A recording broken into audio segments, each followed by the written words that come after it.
What's going on, Oh everyone? man, that's awesome. Yeah, I had to Oh open up with man. that just Oh. because. Whee! Oh man.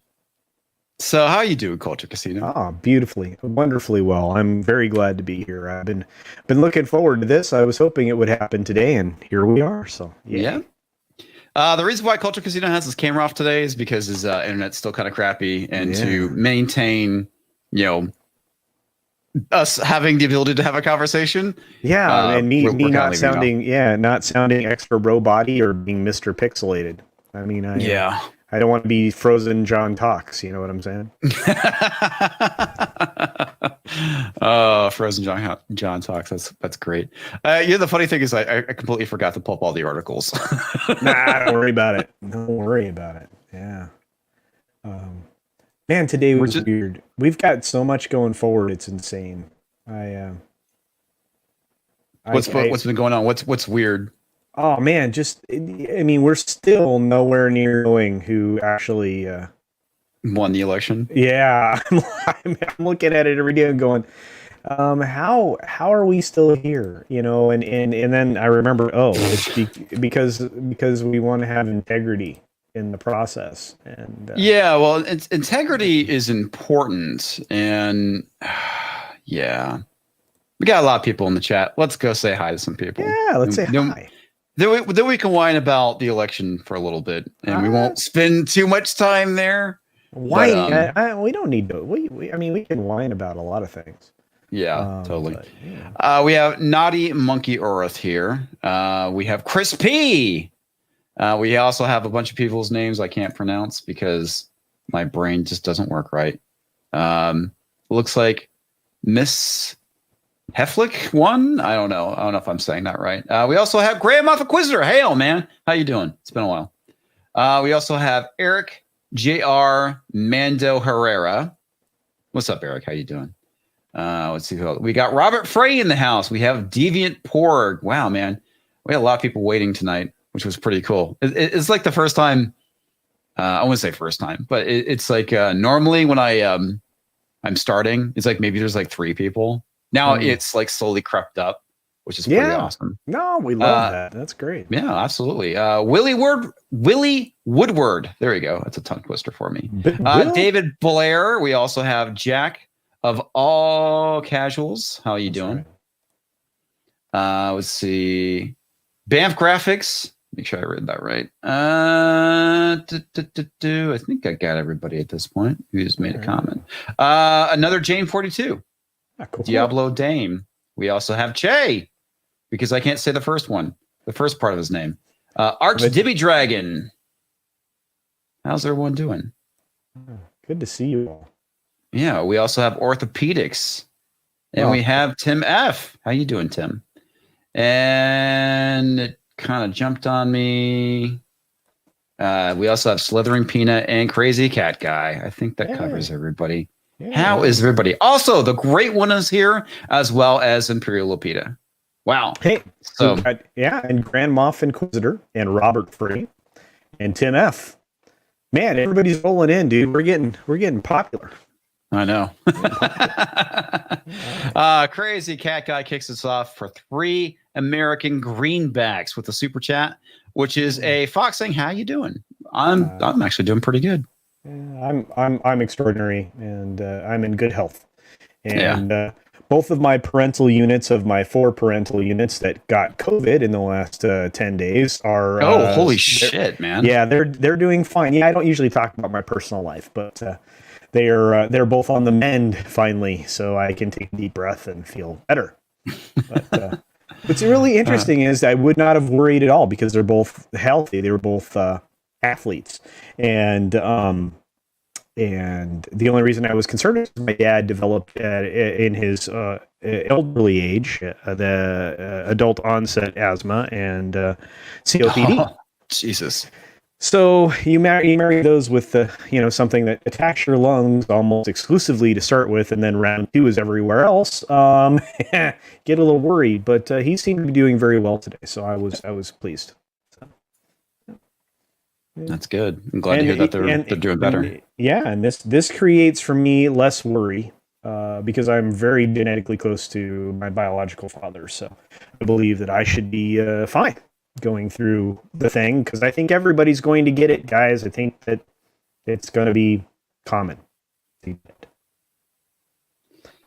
Yeah, this crazy world we live in. Also, Robert Atlas popped in along with Max Mercer. How are you guys doing? Diablo Dame for $1.49 sends a black cat. So before we got started, I was telling Culture Casino to save it for when we go live. We were talking about the Disney call. And I don't know if you guys saw, I briefly saw it, that Disney is reporting a loss this quarter. Well, big time. Yeah, but better than projected. Better than projected? Really? Are you serious? Yeah, well, that's what the spin was: robust earnings despite projections. I'm like, they lost a bundle of money. Are you high? Like, what are you talking about? Oh, wow. Yeah, I know Bounding did an article talking about this. Let me pull it up real quick. Well, please pull that up because then I'll add all of my commentary because I damn near lost my mind when I was listening to this call. This is great. Okay. Disney claims first annual loss in over 40 years, reports revenue loss of $5 billion. Yeah. Wow. Yeah.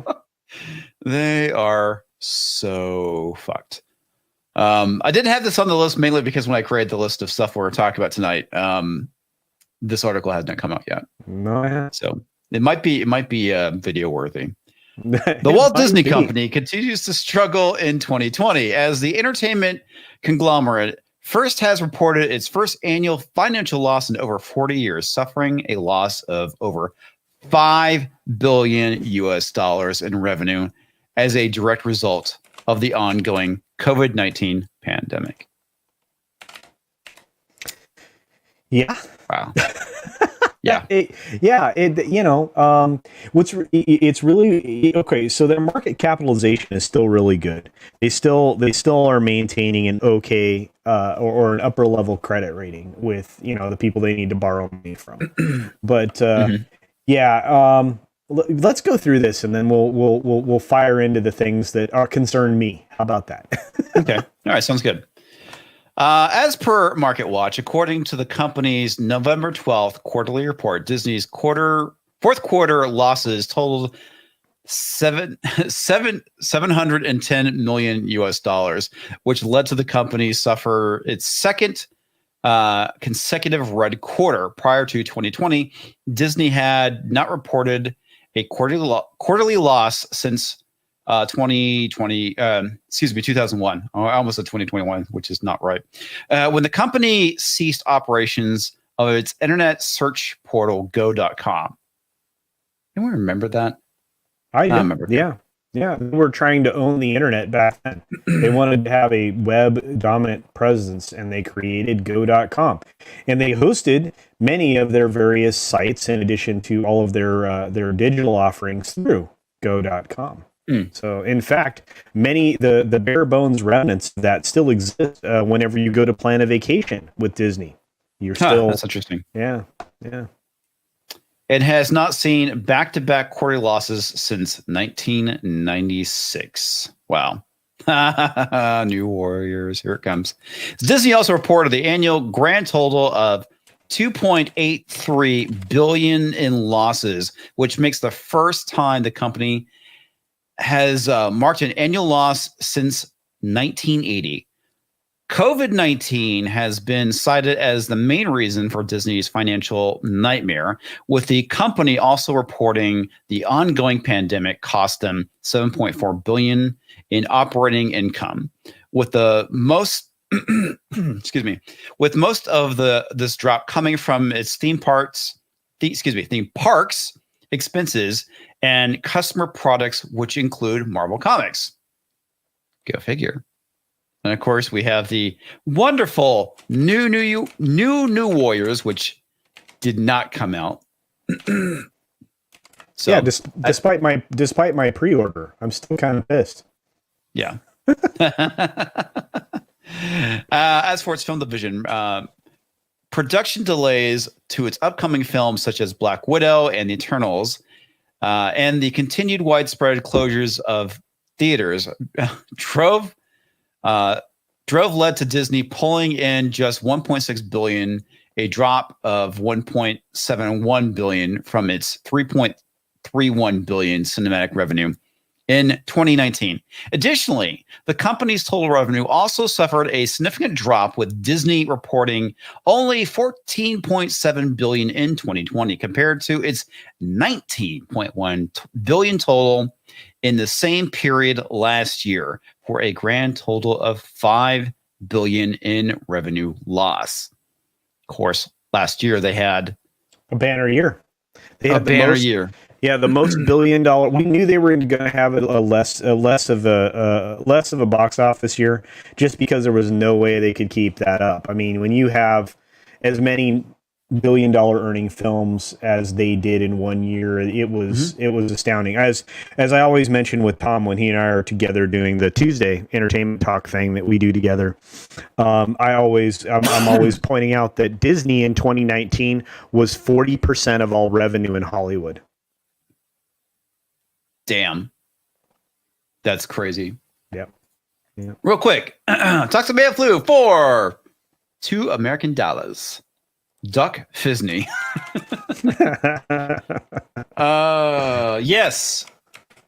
And on top of that, this the funny thing is I mentioned on Friday Night Tights that I canceled my free account of Disney Plus because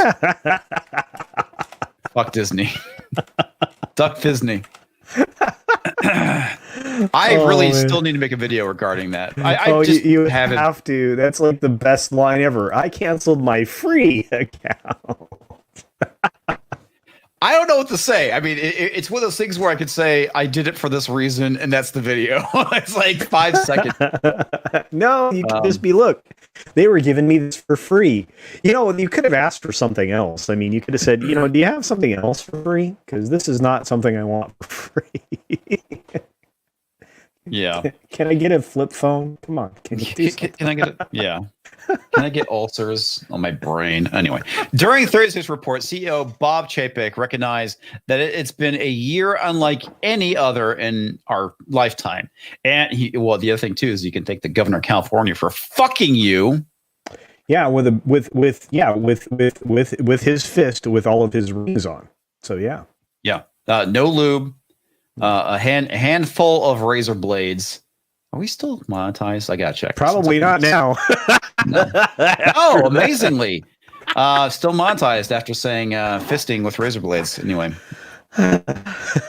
we haven't touched on anything crazy yet, I guess. No, I haven't said any bad words. Oh, wait, that's usually not something I do. Anyway, where was I at? And certainly in the history of Walt Disney Company, but also assured investors that all was not lost, as the real bright spot has been our direct-to-consumer business, which is key for the future of our company. I guess being D+. Let's see here. Yeah. And on this anniversary of the launch of Disney+, we were pleased to report that as of the end of the fourth quarter, the service has become more than 73 million paid subscribers, far surpassing our expectations in just the first year, announced Chapek. Of course, can I add to that? Go for it. Okay. So yes, they reached 73 million paid subscribers, and they did it far faster than they had considered that they would have to do, because back when this was being rolled out, they weren't moving into international markets until next year, until 2021 primarily. They were going to explore the markets and open them if they could, but because of the global crisis, they had to step up their timetable. Their 5-year guidance was aimed at the mid-range, which would have been the 70s, which is where they are now after the first year. They achieved their low-end guidance in the previous quarter, Q3, at 61.5 million. So they're obviously growing the platform, but they're also being a little disingenuous. And I know everybody in the chat hates that word now, but they are, because number one, those quote unquote paid people might only be like $1 a piece, because with the deals that they cut with Verizon for the 2 unlimited platforms and with the other phone services and situations around the world, there are many people getting it for an extremely discounted rate, and they have yet to quote unquote make money on it yet, because the cost to set it up still outweigh its revenue generation. Yeah, that's the thing too. It's like how many people signed up on Verizon, got the free year, and ditched it. Yeah. So. Yeah, I'm yes. sorry. Yeah, go ahead. I was going to say, Kema Guerrera. I'm very sorry. My internet is saying "suck it" right now, so I apologize. Yeah, it sucks. It is what it is, though. Chapek also spoke on the continued closure of Disney parks, particularly in California, and expressed how Disney's leadership was extremely disappointed that the state of California continues to keep Disneyland closed despite our proven track record. Well, again, you can blame the governor. Yeah, he's not wrong. DeSantis gave them guidance. Disney went beyond that guidance, and I have been to the parks in Florida. In fact, I went almost right after they opened them up, and I will be doing so again in the near future. So I have no problem going, knowing the safeguards that are in place and knowing that I'm in good health, and wearing some PPE will keep me safe. Or at least make other people feel safe. Because to be honest with you, also on top of that too, I mean, the thing that could potentially happen is with Biden assuming the presidency potentially, we're looking at a potential nationwide lockdown that he wants to do. Yeah, and that's not constitutional. Additionally, the mask mandate that he's proposing is also not constitutional. So we'll see what happens. Yeah. Anyway, our health and safety protocols are all science-based and have the support of labor unions representing 99% of our hourly cast members, argued Chapek. And the other thing too, they just announced a furloughing of a lot of people too, which is unfortunate. Frankly, as we and other civic leaders have stated before, we believe state leadership should look objectively at what we're achieving successfully at our parks around the world, all based on science, as opposed to setting a arbitrary standard that is precluding our cast members from getting back to work while decimating small business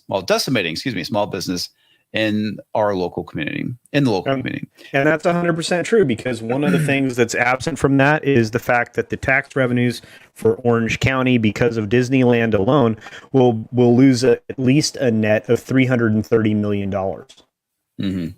That's a lot of tax money. Yes.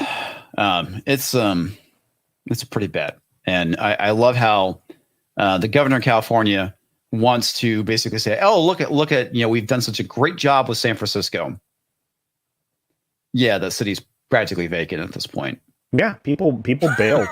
People bailed. I mean, your homeless problem is at an all-time high. Your leadership there that is supposed to represent you nationally got her hair done while she was supposedly not supposed to be wearing a mask. Not wearing a mask and the whole 9 yards. I think you did a wonderful video about rules for thee and but not rules for thee, but not for me. That's right. That would be the quote I used. Yeah. We're finally demonetized. Look at that. Thanks, YouTube. It was probably the fistful of razor blades. That's no, I'm pretty sure it was us talking about the coup for Nancy Pelosi or something like that. I don't know. I didn't actually say her name, and I didn't say anything about Conrad Newsom. So yeah, Comrade Newsom. I said the governor of California. Yeah. Yeah, you were polite, and now that we're demonetized, I will cease to use that piece of shit of a governor, Conrad Newsom. Yeah. Royal Highness or Royal something. Supreme leader. That's what it is. Supreme leader. So get used to that term, kids. Okay, so I'm getting asked, what happens to super chats when that happens? Nothing, absolutely nothing. I still get the super chats. I just don't get the revenue from ads. That's all it is. That's all demonetization is. Yeah, and So I don't even. super chats are I fine. after monetizing my live streams initially, I don't even bother anymore. I learned a lesson. I don't either. Speaking of which, I forgot to send this on Twitter. But the only reason why I monetize it is because it helps with ranking, ratings and rankings. Basically, people finding the stream and whatnot. That's the only reason why I do it. No, absolutely. Yeah. Yeah, So, it's god damn, dude, YouTube. I don't know about you, but YouTube has been very harsh to my channel this last 2 weeks. It's been real rough. I mean, I thought I was making progress. I thought that I would get to 1,500 subs, and I found myself in a position where that didn't happen. Because of my progression. So I will probably have to do at least one video outside my norm. I'll probably have to talk about ratings. I'll probably have to talk about, sports, which seems to get me traction for some reason. I don't understand. But that, I mean, and again, I mean, that's part of pop culture and entertainment. It's just not, what most people come to my channel for. So, right. But I just, I did a very in-depth video about paired analytics, or at least an introduction. I could go so deep that I would bore the pants very well onto everybody that ever came by my channel ever again on paired analytics, because nobody wants to go into the density of the math and how it doesn't work out for them.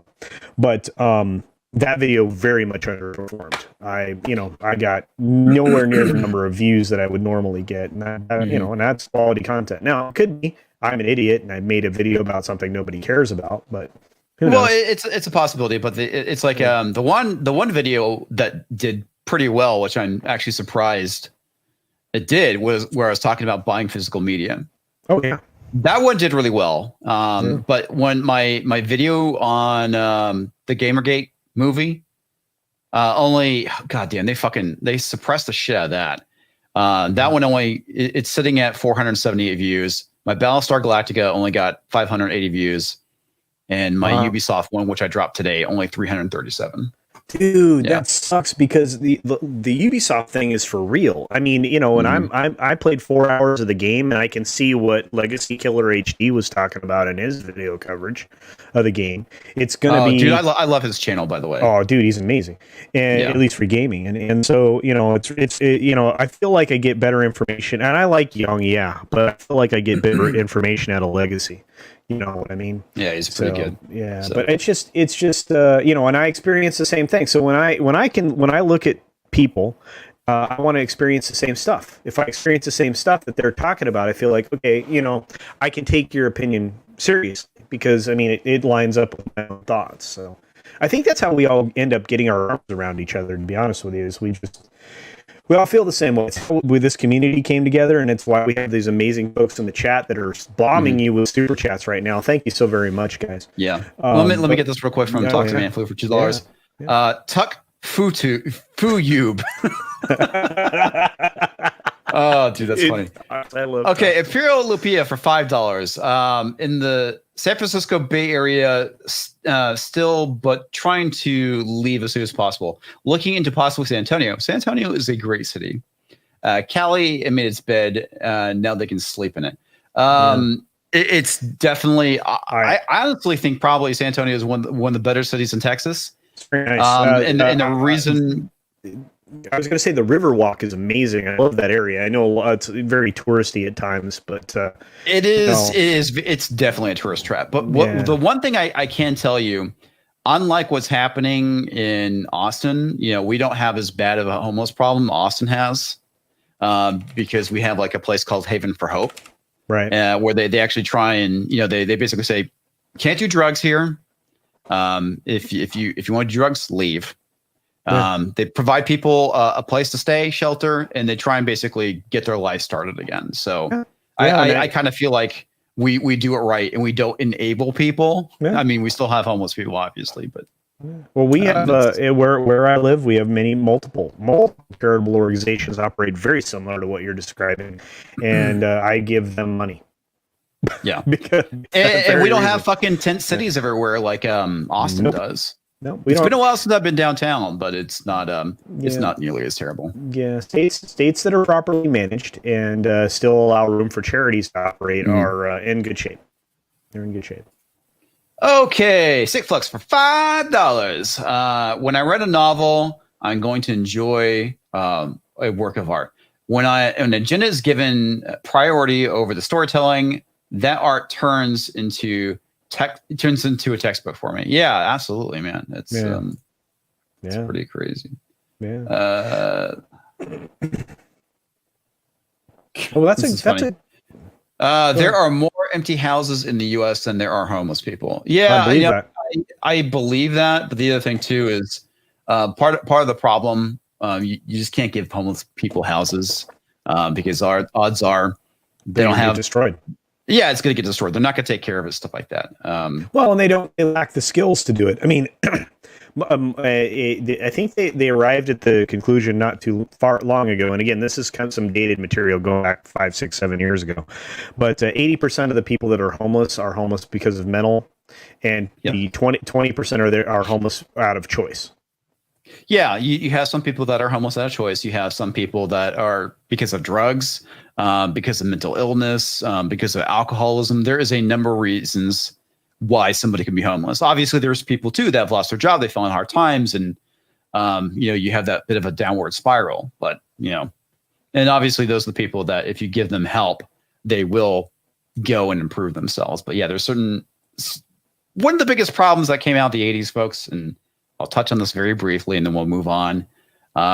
Reagan did some stuff, and he basically defunded a bunch of stuff and let the homeless people out. And I'll bring Tom on once I get done ranting about that. So anyway, that's basically why the homeless population has grown since the 80s. Anyway, I'm done. What's up, Tom?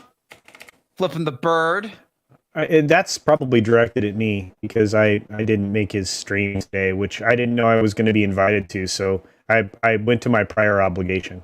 But I love you anyway. No, that was me just being that way because you made me wait to come in. Oh, all right. I didn't make you wait. I don't want to be like I'm talking politics and shit and drag you into it. Oh, so we're trying to keep it. I don't care anymore. I don't care anymore. No more. No more. No mo. All right. Tree Rock Creations is saying, yes, San Antonio is a nice city. However, the population drives too damn fast on those long access roads that are next to the highways. Dude, it's worse than Houston and Dallas. Houston and Dallas basically have like 90 miles an hour bumper to bumper traffic on the freeway. We've actually improved a lot of our roads here, which is actually pretty good. San Antonio is pretty terrible when it comes to planning the city when it comes to roads and shit. All right, so let's move on to the next article. Let me go and pull it up real quick. Wait. Can I just do a little bit of throwdown on Disney for fun and prizes? Oh yeah. Go ahead. Oh, okay. All right. So first and foremost, they again, Disney did not provide the investors with a dividend. And wow. They've done that now multiple times, which has never happened before consecutively like this. So, I mean, you have to go back into the 80s when Disney was on the verge of being purchased by a Japanese corporation. So we're going into the Wayback Machine here. And you notice that the last time that they said they reported a loss, do you remember what happened in 2001? That would be 9/11, sir. Oh, there you go. Very good. So there you are. So it's tied to some kind of catastrophic event. And like Tom and I will have always been talking about, there was no way Disney was going to reproduce the box office they produced in 2019. It just wasn't going to happen. Oh, yeah, absolutely not. So since at least 40 to 45 to 50% of company revenue, sometimes more than that, is provided by parks, products, and experiences, which is, pretty much the bread and butter of Disney and provides a lot of leeway for all of their other divisions, including ESPN, they're seriously boned. And when your second most popular theme park in the whole world is closed for a whole year, revenue, and that's where they're headed with Disneyland. So they've got massive problems even going into the next year. They promise investor guidance at the investor retreat, which is supposedly going to happen in a month. Do you know what they did in Q3? No idea. They promised investor guidance at the retreat that they were going to do a month after the Q3 call. Do you know what they canceled? That would be the guidance. I would take it. That's right. The investor retreat was canceled in Q3. Do you think they're going to follow through in Q4? Probably not.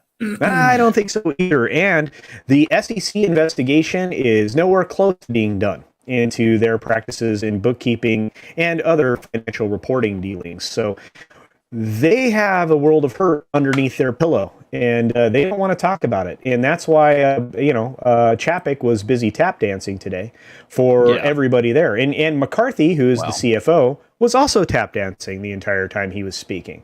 There are activist, investors like Dan Loeb and others that are, hedge fund people that are essentially the company to owe dividends to redirect those monies into the streaming services, but all that's going to do is expand the streaming services faster. Necessarily mean it's going to grant or generate more revenue, because as Disney has seen, they're starting to develop the phenomenon of churn, which means that they are losing subscribers at a pace that's relative to the amount of subscribers that they gain. It's something that Netflix plans for, and what you should always in a subscription business plan for. But churn is something I'm very familiar with. Yeah. But Disney is in a position now. Well, very good. Most people don't understand what I do, but they're in a position now that they're having to actually deal with it, because a lot of the early subscription to their service was for 1 year, or they were free with a particular service that they bought. And there are platforms right now that are offering free to the consumer, but paid by the provider, experiences on game packages like Microsoft Game Pass and things like that are providing the service as part of their service, which means Disney's getting paid a fraction of what a regular subscriber cost would be, but still technically they're being paid. So there are a whole lot of shell game going on at Disney, and they're in big trouble right now. This super secret information that I'm giving everybody, Disney is actually doing 2 test cruises right now. A 3-day at-port cruise, which means they won't leave Port Canaveral, to test their processes and procedures for cruising to make sure that they don't get anybody sick for the entire duration. And if so, they can count the number of folks that get sick, try to analyze where it came from, and do better in the future. Then they'll follow it with another cruise, a second one, that's also a test cruise, which will be a 2 or 3 day cruise where they will essentially go and travel around the ocean towards the ports that they would normally venture to and return to port to see if they do fine with that as well. And at that point, they will decide whether or not to launch cruises going forward. So interesting. The cruise business is huge for Disney. They make an awful lot of money there. And right now they have about 100 projects on the TV side that are in active production.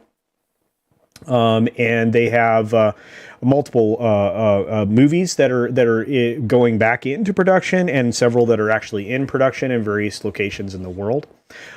Disney Plus is the only thing that they can point to positively. And when you get back to the parks lost 61% of operating revenue year over year. And they provide the company's operating revenue, as I said, since they generate so much profit. So they're in big trouble, and they're going to need the balance of that war chest to ward off somebody coming in and actually acquiring. Big time. Yeah, so, big time. Anyway, there's that. Before I jump into...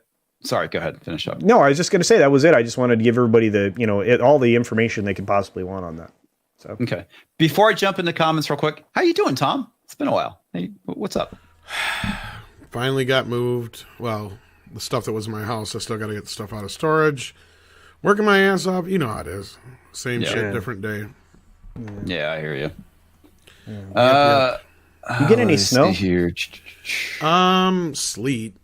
Okay, doesn't count. Heather Heard, what? Take some driving lessons, dude. If you're not going 90, it's not fast enough. I know you're teasing. It's funny.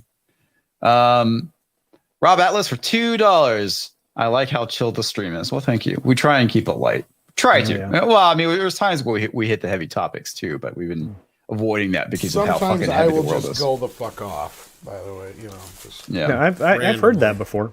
Yeah, Yep. and yeah, I really enjoy the rustling of the wrapping paper there, Tom. That was fantastic. Thank you. I just think it's funny hearing Tom in stereo. Yeah.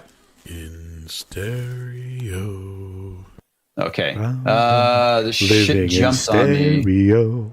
Most Texas highways have an access road on both sides. That is very true. Parallel to the entire freeway. I don't know why we're talking about freeways, but hey. We also have a lot of toll roads too in Austin and Dallas. And I want to say Houston too, but it's been a while since I've been to Houston. Okay. Yeah. Oh, What's I'm sorry. Am I in stereo? No, it's Tom that's in stereo. Well, I want to be in stereo. But you're mono, dude. I don't want to be mono. You got mono. Am I in stereo now? Do I sound? This is a test. This is also Yeah, a test. No. Switch it back to mono. It sounds better. Oh, Okay. fine. Toxic Man flew for 5 armadillo dollars. The day I see People's Republic of Illinois in my rear view mirror will be a good day. Hopefully I don't have to fight my way out. Screw Chicago. Yeah, dude. Fuck Chicago. I've never been a fan of Chicago. Just throwing that out there. Do you have that Lori Lightfoot clip, dude? Which one? The new one? There's a Epic. new one? Epic cringe? No. Oh, dude, let me see if I can find it. Keep going. I'll Better find it. yet, do you have a Gordon Lightfoot clip? That would be Oh, amazing. that would be even better. I love Gordon Lightfoot. Sundown, You better.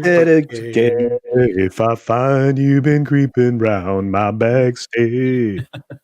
Okay, Imperial Lupia for $2 on a scale of 1 to 10. How boned is Disney and Hollywood? I will give my personal opinion, and then I'll let the people that actually have information talk. I'm saying it's 7,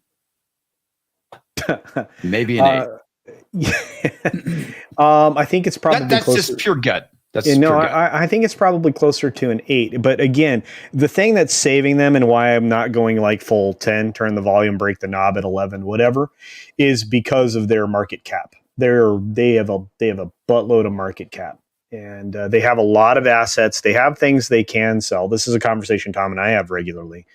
The question always comes down to: is there somebody willing to buy it, and are they willing to pay what it's worth?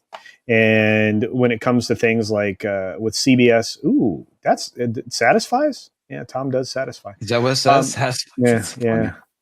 Yeah. Satisfies. Very much so.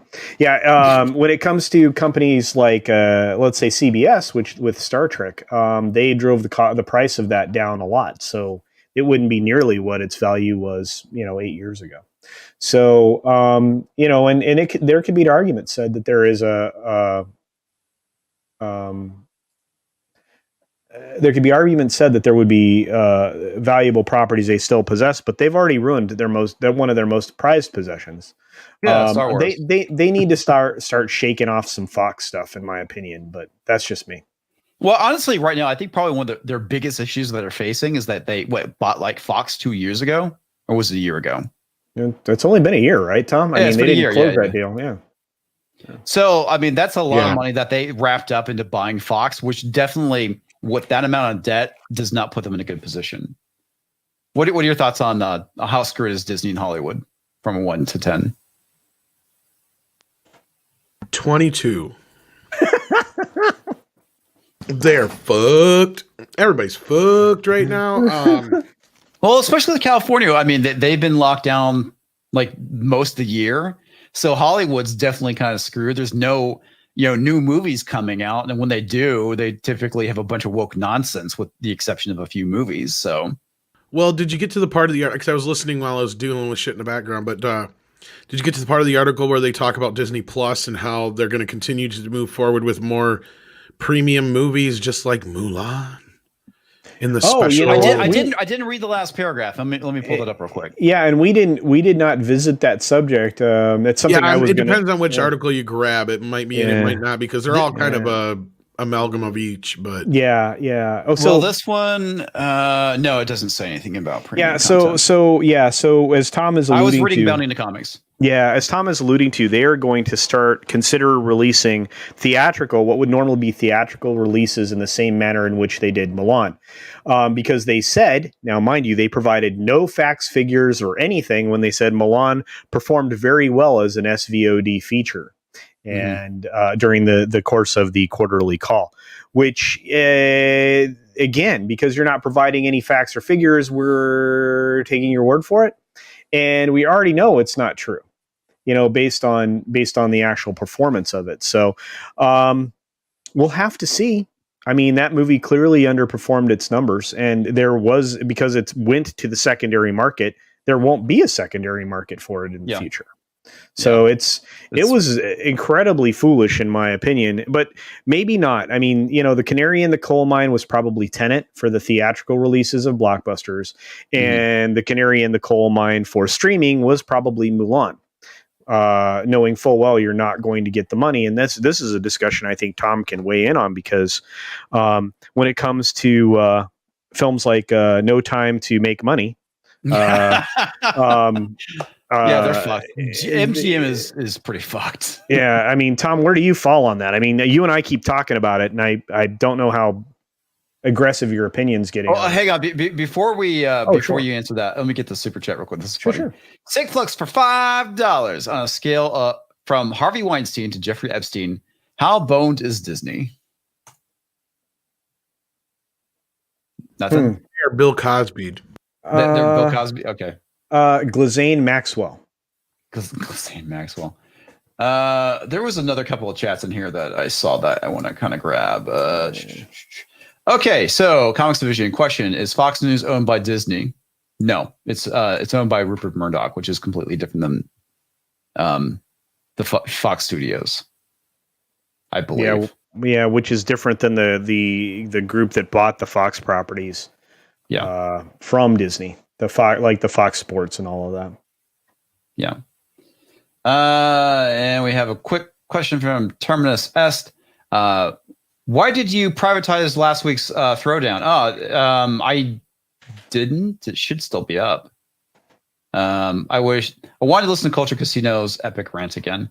No, it should still be up. I unlist them and I put them on the live channel. So it should still be there. I think the one I made private briefly, and I need to go and fix that, is the election stream. That was it.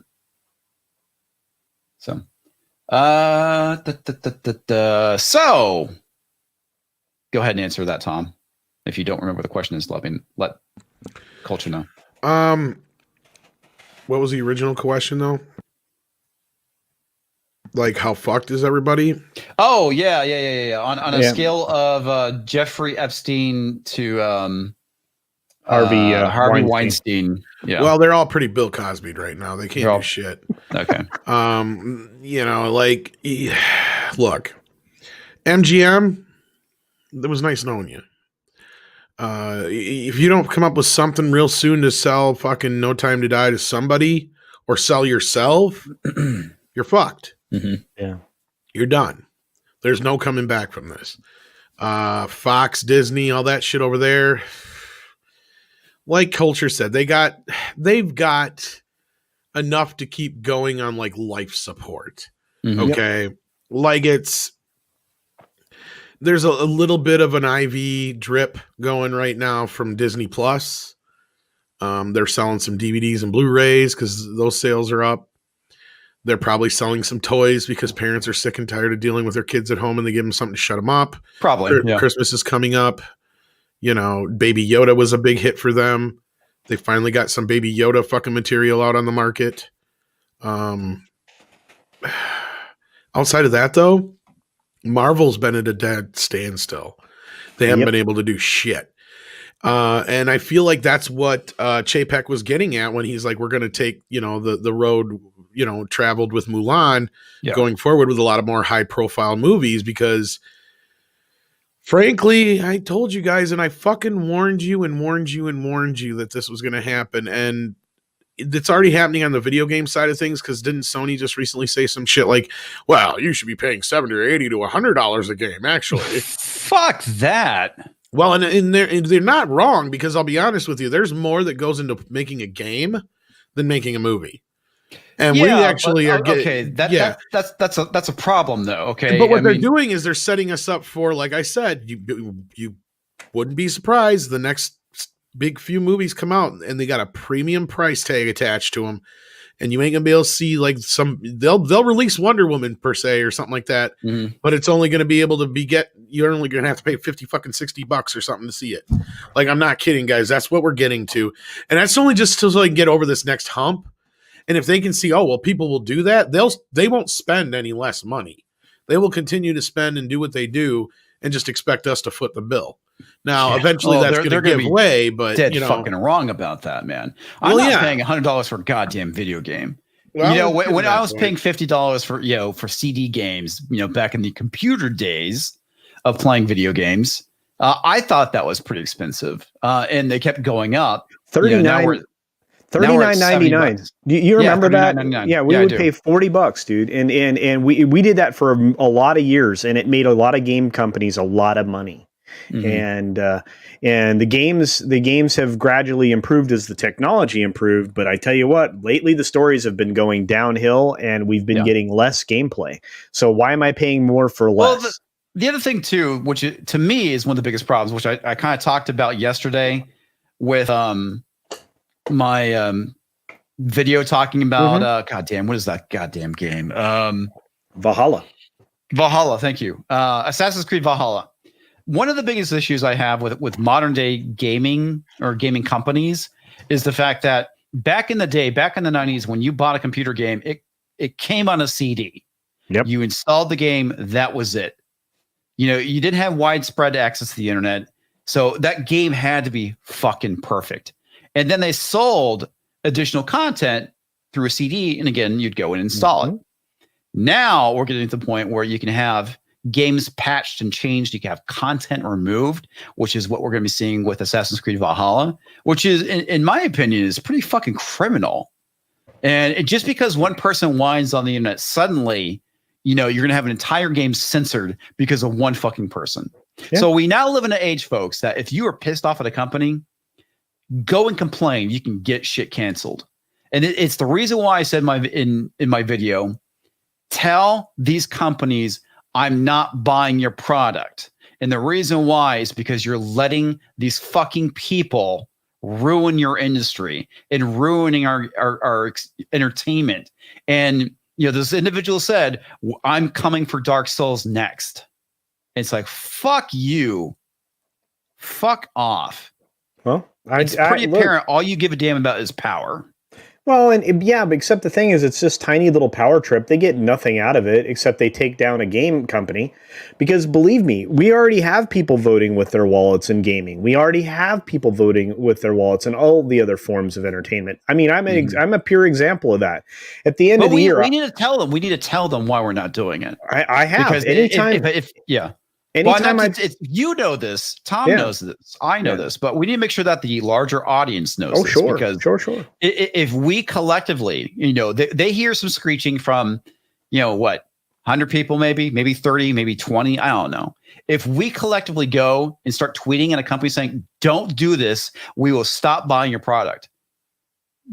So either they'll continue to do it and we won't buy their fucking product, and maybe they'll start listening to us, or we'll start drowning out the SJWs with our voice saying, we will not buy your product if you continue to bend the knee. Yeah. Yeah, because you're bending your knee to people who don't actually, almost universally don't purchase your products.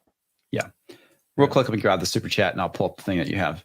Appear Lupita for $5. What do you think the average high budget movie will be moving forward? Maybe 30, 50 mil tops. I don't know, man. They definitely need to bring those budgets down for sure. And the same thing, it's the same problem with gaming. I understand that they sink all this money into it and it's getting to the point where they can't go and recover it anymore. And that's why they do this like really shady tactics to try and get money through microtransactions. Yeah, they until it becomes more affordable for them, the age I think of the AAA game is going to come to an end soon. I don't know that I agree, but I do agree that too many companies waste a lot of money. I mean, they do. Some of these gaming companies, tell me where that money went to make this game, because I don't see it in the game. There's a YouTube channel. I don't remember. It's they have a series called "What Happened." What happened? Yeah. Where it talks about the failures of the gaming industry or a company when a game comes out, and a lot of it is that they'll do something. And Mass Effect Andromeda is a perfectly good example of this because they had no fucking story. They spent all this time developing the actual game, but not the story. And the story got slapped together in like the last, I want to say like 8 months, which is kind of the reason why it was so shitty. Where Casey Hudson already had an idea for a story in mind, and then they went and built the engine. But a lot of the failures of that game was they went and adapted, was it the Frostbite? Yeah, it was Frostbite engine, which is first person, and they adapted it to be third person. And that's what fucked everything up. Is it was that engine was not made to be third person, and so they had a lot of problems with it. And it's it's a lot of the reasons why the game sucks so badly. All right, so let's add this. What you got here? Oh, I have some cringe for you. Are you ready? Let me get rid of this super chat. Okay.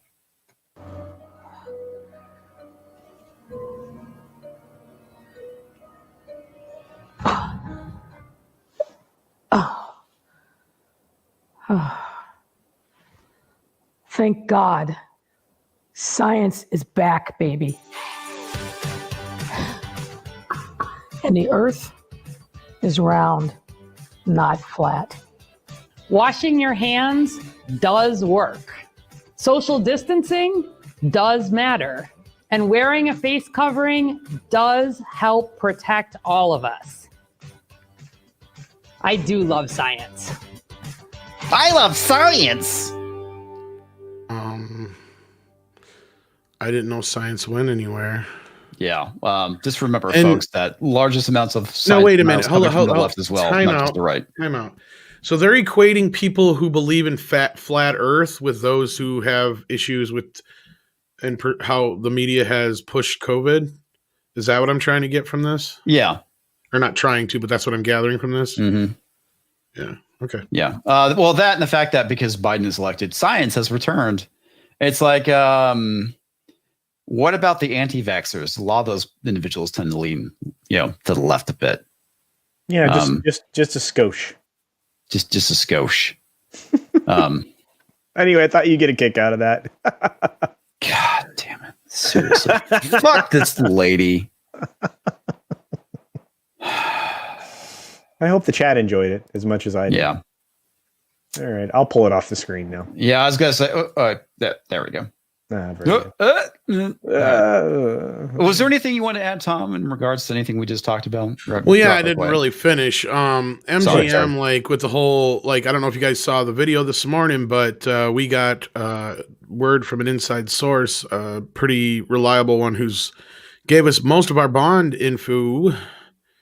And it looks like HBO might be looking at Bond right now for No Time to Die. I don't know what the entire deal is going to entail, but they're also talking about a science fiction property that's attached to MGM and another property that I can't disclose at this point. But yeah, so that's the latest on that. So that might what's save going on MGM. Well, they might sell No Time to Die to HBO, really, which would in turn save MGM and give HBO Max potentially something to show while they're waiting for like things like the Snyder Cut. And I'm imagining they don't want to just throw their own movies on there because they'll just lose money. Mm-hmm. So, it's, it makes sense. There may be more to it. Like I said, that I can't imagine HBO, AT&T coming in and just paying for the rights to No Time to Die. I see them either buying out Bond completely and or buying MGM out completely. But MGM doesn't own the rights to Bond. They just have the distribution rights. Yeah. Eon and Dan Jack actually own the IP. But there's been rumors going around for a while that Barbara Broccoli and them have been looking to possibly unload Bond. So I'm just thinking, like, if this is a whole thing, and the thing is with Warner Brothers is, they're really good about keeping, talent under the same roof. Mm-hmm. And if they want to lure Henry Cavill back, especially with the Snyder Cut thing, offering him a Bond role if they buy Bond would probably be a good deal. And could you imagine like maybe an HBO Plus or HBO Max series of Bond or something like that? You know, I mean, there's a lot of things you could do with that. And same thing with MGM. They do have some properties that can be tapped into that they don't have the money or the assets or whatever you want to call it right now. I think Cavill would be a pretty decent Bond. And again, it's just me speculating, and we were talking some shit. But again, this is possibly the beginning of it. But there was a big super secret meeting that went down, so I don't know what happened yet or if it's done and over with. But that was the potential possibility of it. Go ahead. You look. They're looking for $600 million for the film. They're not going to get it because Apple offered $400 million. Oh, so I thought it was 350, but okay. Either way, my guess is, and that's why I'm saying, like, I don't see HBO giving them the kind of money they want for No Time to Die, but I could see them giving them $5 million for the Bond franchise, Lock, Stock, and Barrel. Whoa. Okay. You know what I'm saying? Because stop and think about it. Now, yeah, that's a bigger deal than Star Wars, but Bond has 25 movies. Yeah. And it is a long historied franchise. And the potential for what you could do with it is endless. Yeah. Now they may even be able to get it for cheaper than that, but I mean that's on the high end. But they could possibly get it for $3 billion. Yeah, very possibly. The only thing is the last film made $1 billion, so you have a problem there. And a lot of these deals, depending on what kind of franchise they are, they sometimes go by whatever the last few films did and things of that nature. And since the last film did so well, they might come with a hearty price tag. But it could be worth it to HBO and Warner Brothers and AT&T to dump $5 billion on Bond. I could see them doing that. Or, like I said, buying Bond and MGM in one fell swoop for like a $10 billion deal. Because they're not worth that much. They're not nearly worth what Fox was. And Warner Brothers already has a big portion of MGM's library.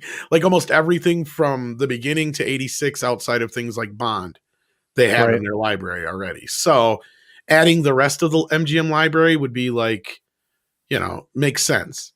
And if they could get a deal where they get all 25 Bond films and the only place you can see them is on HBO Max, think about that for a second. That's gold, man. That is gold. Wow. Okay, Imperial Peter for $2. Did an eye roll so hard I could power a city? LOL. And that was in reference to that video. So somebody was mentioning, let me pull this up. They're asking about Stargate. I'm not sure if you have any knowledge on this. Mark's 47 says Stargate. Tell us, please. I can't say. Okay. Well, there you go. Yeah, I don't know, man. This is kind of the issue with the year that we live in and the fact that entertainment is just so woefully fucked right now. I don't want to see anything Stargate related right now because of I just don't want to see it go to shit. So David Blair for $5, HBO can make season 5 of Stargate Atlantis. Stargate Atlantis, I actually really like that series. But I fear for the wokeness that may ensue. Okay, so moving right along. Chug-a-lug. Yeah. DC Comics is going through yet another round of layoffs of executives. So I kind of feel like it's only a matter of time before Jim Lee gets the axe. Yep. Look, both of these comics companies they're in for it. I mean, Disney is restructuring very, very aggressively, which was, announced. They brought in Jason Kilar because he's an absolute killer with Warner Brothers, and he is going to slay a whole lot of useless positions in these companies. The problem is at the same time, he allowed HR to bring in a new position called some kind of inclusivity, diversity, throw everybody in the wokeosity pillar of the world. Yeah. And they also have, they're getting Patrice Cullors on board to do some shit. Yeah. Have you heard about that? Yeah, including, I mean, she has a deal to produce content across the board. She is a dang it, I forget the name for it. I had it in my head just a couple of seconds ago, and now it's gone. But an overall deal. No, she's going to make content. She's going to make children's programming, all kinds of stuff. Yeah. Oh, Jesus Christ. We're going to get indoctrination materials, what we're going to get. Of course, yeah. You got to line up all these little Marxists. You know, there you Well, go. the thing I find so funny is that they just fired somebody. Let me find her name real quick. But they fired somebody. Self-described SJW fuck, I just might as well pull the article up. Oh, you're talking about the comic artist? Nadria Tucker, I think is how you say her name. Yeah, that was she kind of had a little rantiness on her way out the door too. So. Oh, she certainly did, which was pretty funny. I guess let's pull this up real quick. This actually was an article I wanted to cover this week, but I just didn't feel up to it, folks. Sorry. But yeah, she had a little bit of a Twitter spat between another creative, and they're like, "Oh, you don't have enough, people of color in that writing room." And he's like, "No, man, we have a good group of people. We don't need to change anything." And so it kind of went back and forth. So I thought that was kind of interesting. But right now, DC is about to get the big spiked gauntlet up the ass again. So it was being called Bloodbath Part 2, the DC Boogaloo. Another electric boogaloo of firings has reportedly happened at DC Comics, and we have the names. Bleeding Cool reports DC is ending the contract of some top veteran employees that have been with the publisher for decades. Wow. The big names out of the door is co-editor-in-chief, VP executive editor of DC Children's Young Adult, Michelle Wells, after 4 years. Wow. I'm actually surprised by that. Tom, thoughts? You don't No thoughts? produce, you get kicked.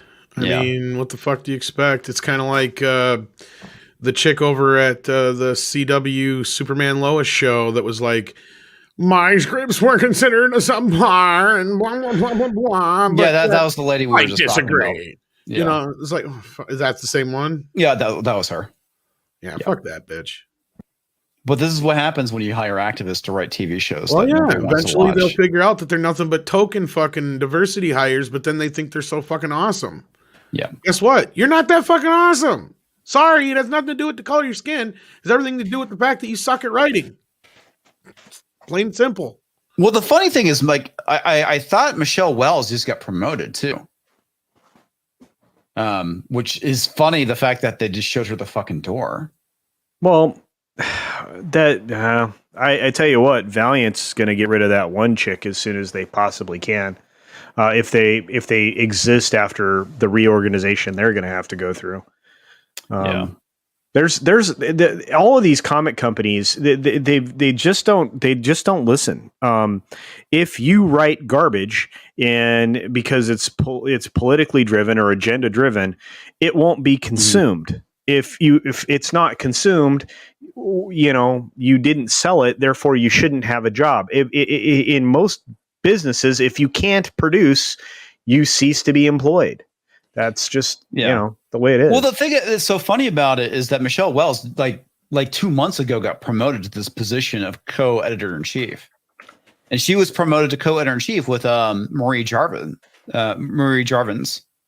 Yeah, Wells was feared as on the bubble when her editor-in-chief, God damn it, editor-in-chiefs, Marie Jarvins was evaluated to sole, editor-in-chief position. Elevated, not evaluated, elevated to the sole editor-in-chief position. Jarvin's promotion was major news in the trades, and the announcement was taken as a spun narrative distracting from the cuts to come. Yeah, there's probably going to be a lot more fucking cuts to come. Yeah, you know what? And you were right. August 18th was when they were both promoted to interim editors-in-chiefs. So you are, dude, you have a great memory. Excellent. No, I did a video on it. That's part of the reason why I remember it. Yeah. One of the other directors of marketing services, Adam Phillip, who has worked there for 26 years. Next is sales manager Stuart Shurik, who has 21 years at DC under his belt, plus running a comic book store in the New York market. Wow. Also let go is Fletcher Chu Fong, the event director of 18 years, whose time in the industry includes stints at Marvel and Wizard. Another name is Sandy Yi, SVP of Global Franchise Management of 9 years. Yi has been a part of the Warner Media family most of her career, with roles at HBO and Comedy Central. She kept falling downhill. Yeah, I guess so. Following is Lizette Osterloh.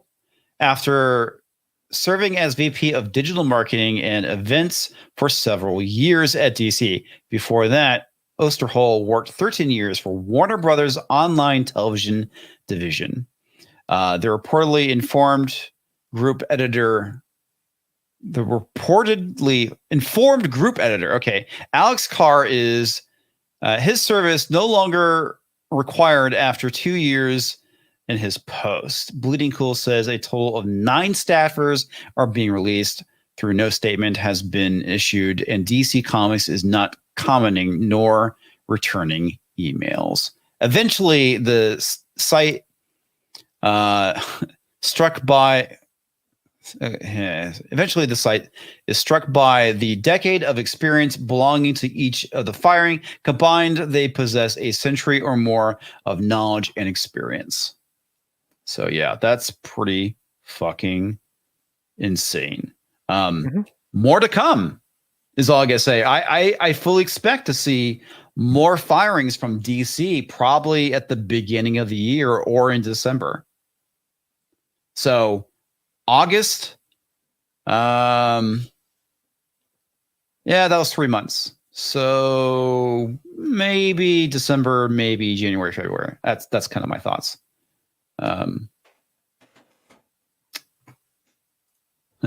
What? That's easy for you to say, comics. No, I guess it's not. I don't know. I'm not really sure what you're referring to, Heather. I'm sorry. Yeah. So I think that we're going to see a lot more nonsense. I almost say nonsense, but I think we're going to see a lot more firing. And the interesting thing, based off of what we're talking about, Patrice Colors, we're going to see a lot more doubling down of the woke nonsense. Well, and if they do that, then they'll continue to lose money. I mean, but the downsizing had to happen. There's so much redundancy in these megacorps now. I mean, there was a lot of dead weight. I mean, Disney has plenty of it. Mm-hmm. Warner has plenty of it. Viacom has plenty of it. They all are carrying it. Comcast, NBC, Comcast. One of the weirdest things is how little press Comcast got when it let go of like 1/6 of its news division. I mean, really? Yeah, wow. NBC took a massive hit, mostly, off camera people, but, and that's several months ago now. They've had multiple rounds. I mean, they've been hit. Disney just got smashed. They're about to get smashed again. They eliminated 300, employees in layoffs and 200 through attrition at ESPN. ABC is about to go through its purge. That hasn't been talked about yet, but it's about to happen. Marvel's going to get a little bit of fat clean out in the MCU side of things, the video side of things, and they'll sweep back through the comic books here any moment now. I'm just not surprised anymore, knowing full well what's happening at these companies. And Tom, I will tell you, and or at least hopefully he'll agree with me that these companies, if they're going to be moving more and more towards digital, they have no need for a lot of these marketing positions and things like that they have 2 or 3 of for each different division. It's redundancy that they really don't have a need for. So you're going to start seeing that's going to be kind of the thing they're going to have to do, is start to cut back on anything that's not necessary in this wake of this whole thing right now. Yeah. So yeah. Real quick. You had a lot of trouble reading one of those sentences, just teasing. Yeah, that's what I figured. It's all good. I don't know. Sometimes, Dude, sometimes it's hard to read. yeah, you get going. Yeah, you get going, and your mouth gets in front of your brain, and your tongue gets tied up. Yeah, I do that all the time. Well, sometimes like when a sentence kind of seems structured weirdly, it's like it doesn't make sense. It's like after reading like a second or third time, it's like, oh, okay, yeah, now that makes sense to me. Yeah, well, no, dude. Sometimes you read a Bounding article and you'll say the same sentence 3 different ways, and you'll get to a point where it's like, okay, I can't read that same sentence again. Also, it depends on who wrote the article too. Is this Spencer? No, okay, it was JB who wrote it. Okay. Yeah. No, it's just one of those things. I love Bounding into comics. They're some of the best, but no, they are. I have to give them shit because I give the Mary Sue shit for the same things. So man, can't be biased. No, the Mary Sue. Oh my god, dude. They're the worst, dude. Fucking get an editor, Mary Sue. Get an editor. That's right. I think they were trying to hire an editor, and people were telling me I should apply for the job. Dude, do you know how much stuff wouldn't get out there if you were the editor, man? They wouldn't fucking hire me. Can't hire anybody. I think it was like more of a copy editor. I don't know if it was like an editor in chief position. That would be fucking funny. Yeah. It's like I'd wreck your fucking planet at that point. You'll wreck their mythos in a second, right? Yeah. All right. I think that's kind of all we need to read about that article. Let me get some super chats real quick. Mutant Bad Hammer for $5. You boys. For Misa, next magic trick. Misa gonna make the host talk like a Jar Jar Binks. And there you go. If I was smart, I would have read it normal. That was funny though. Imperial Appeal for $5. If the Orange Man isn't in office anymore, think all the big news sites and Twitter will implode quicker. No, they'll you know what they're going to go after if there is no Trump? They're going to go after Trumpisms or Trumpisms or God damn it. What's the thing going around right now? The list. Well, yeah, there's the list. Yeah, there's that too. But there is the whole idea of Trumpness. They're going to go after Trumpness. What the hell is that? It's like I wouldn't say the ideology, but that sprung up around Trump. But you mean common sense? The people that supported the guy, the stuff that he was trying to do, that's what they're going to go after. So if Biden does get elected, we're going to see 4 years of Biden trying to undo the shit that Trump did. So Trump may be gone, but he's not going away. And I think you're going to continue to see the media talking about Trump, even though the guy probably won't be relevant anymore. 4 years down the road, we're still going to see articles. Trumpikins, yeah. I don't remember what it was. I saw it floating around. I was like, God damn it! It's like this shit needs to stop. But yeah, eventually, I think that stuff will die down because people just won't read it. Maybe. I don't know. Well, I mean, a lot of these places are being slowly defunded. I mean, they become another rich kid's, trust fund baby's toy. I mean, you're watching, the slow dissolution of Vox and other sources like that. I mean, look what happened with Deadspin and the company that owns that. I mean, they had a whole bunch of people walk out because they were losing revenue because nobody wanted to read, participate in their sites because it was all politics and not sports, amongst other stuff. So it's just, you get to that point. It's like, I'm not going to support it anymore. I mean, more and more people have arrived at the conclusion that the way for this to go away is to stop giving them money. Yeah. So, well, that's the big thing is I think it will probably continue to, further the decline of social media, because one of the things that I know that Tim Pool has brought up, and I'm not going to take credit for this because I didn't look into it, but he basically said that the reason why Twitter was nosediving, and the whole thing with Trump is what kind of pulled him out of that nosedive. So if he's gone, it's a good possibility that these sites will start fucking nosediving again, or at least Twitter will. I don't know, but we're going to go and talk about Amber Heard. And the fact that Yay. she is getting a bigger role now in Aquaman 2, despite all the shit that came out recently with her basically abusing Johnny Depp and Johnny Depp losing the case despite having all this evidence to support the fact that he was the one being abused. So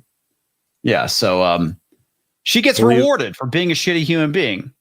How do you like them apples? Fuck that bitch. Yeah. And fuck Warner Brothers for doing this, and also hiring what's his ass or trying to hire what's his ass to fill in for Johnny Depp. And I hope Mads Mikkelsen or whatever fuck his name is says fuck you, go to hell. Because this is just bullshit. Yeah, that's Johnny Depp gets fired from that movie. It wasn't a Heard criminal gets to keep her trial. position. Yeah, no criminal trial. He gets fucked in his court case. So rumor, Amber Heard role in Aquaman 2 will be bigger than before. Great job. It's got a nice rack though. Just throwing that out there. Geekosity, Mikey Sutton and his sources say there are no plans to have Heard fired even now after Johnny Depp's defamation suit went to trial. Previous rumors and gossip held that she might get fired or have her part as Mira dramatically reduced. Sutton hears the opposite. Since Depp's case actually backfired on him and he lost, Heard is viewed as the victim in the scandal by Warner Brothers, Sutton writes. Firing her would be in poor taste and could cause backlash. Wow, it's pretty fucking unfortunate. Yeah, that's messed up. A judge ruled against Depp in his case against the UK Sun, which called him a wife beater. WB initially didn't want to take sides, but according to a report from Hollywood Reporter, the ruling emboldened the studio to ask Depp to resign from Fantastic Beasts. Is that another Warner Brothers movie? Yes. Oh, that fucking makes sense now. Okay. But the good news is that he gets to keep the money. That's right. So, he did one scene. He's got a pay or play contract. Mm-hmm.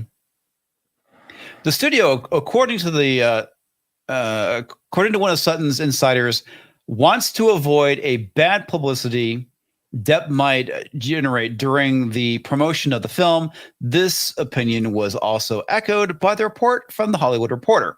Heard, on the other hand, could reap rewards with an expected role in Aquaman 2, despite reports to the contrary for reasons already in the cards. So, yeah, that's pretty fucked up. I think if they're going to basically say that Depp is an abuser, and you have recorded evidence of her abusing Johnny Depp, both of them should be fired.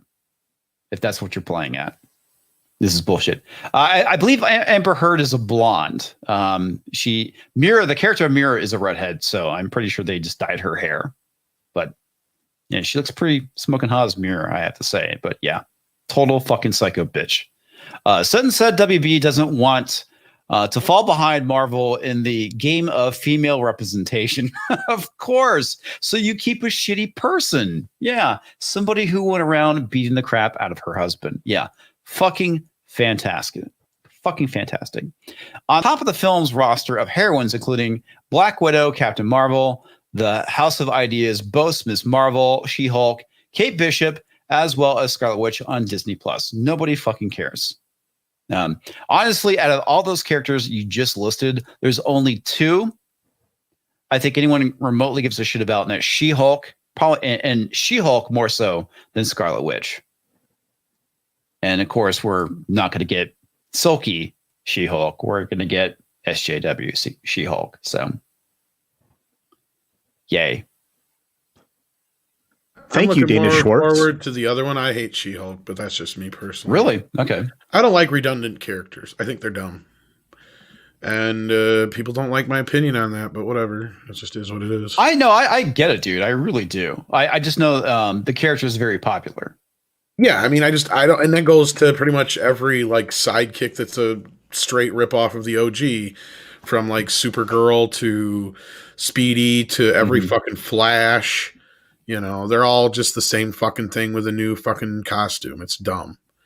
And to me, you know, or Miles Morales, what have you, any of those. No, I agree. I mean, it definitely waters down a character. It's the reason why we have like 4 fucking Flash characters now. And At least I think there's more than that. Well, and you know they need him for Nightwing is his old man. He is not a Batman ripoff. and we need all those flashes for Flashpoint, right? Or except it's not really going to be Flashpoint, but you know. No, it's Future State. You know, where we have two. You have a non-binary Flash, 2 Flash type characters with prosthetic legs, and there's like another one which I don't recall. So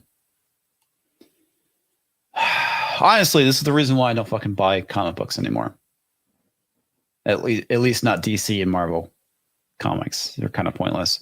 As far as IP for all ages, DC Films only has Wonder Woman and Mira, which is really funny. It's something I was just thinking about. When Wonder Woman actually comes out, the villain in the movie is probably not going to be relevant anymore. Well, or it'll be very relevant. It's hard to say. You know. Yeah, it is kind of hard to say. Yeah. They have Harley Quinn, but her last movie was rated R, and which was a total shit movie too. And her next one, Suicide Squad, will be too. There's nothing wrong with that though. Anyway, removing Mira from Aquaman 2. It's not removing Mira. That's the thing I find so dumb about. You know, they would just replace the actress. They're not getting rid of the character. Mira is very important to the Aquaman mythos, so you kind of need that character. Removing Mira from Aquaman 2, in short, doesn't champion diversity, and recasting an actress perceived as the victim of abuse despite worse charges lodged against her would mean bad PR in the minds of executives. That is such bullshit. It's going to be really easy to not see this film. Yeah. That's the other thing too.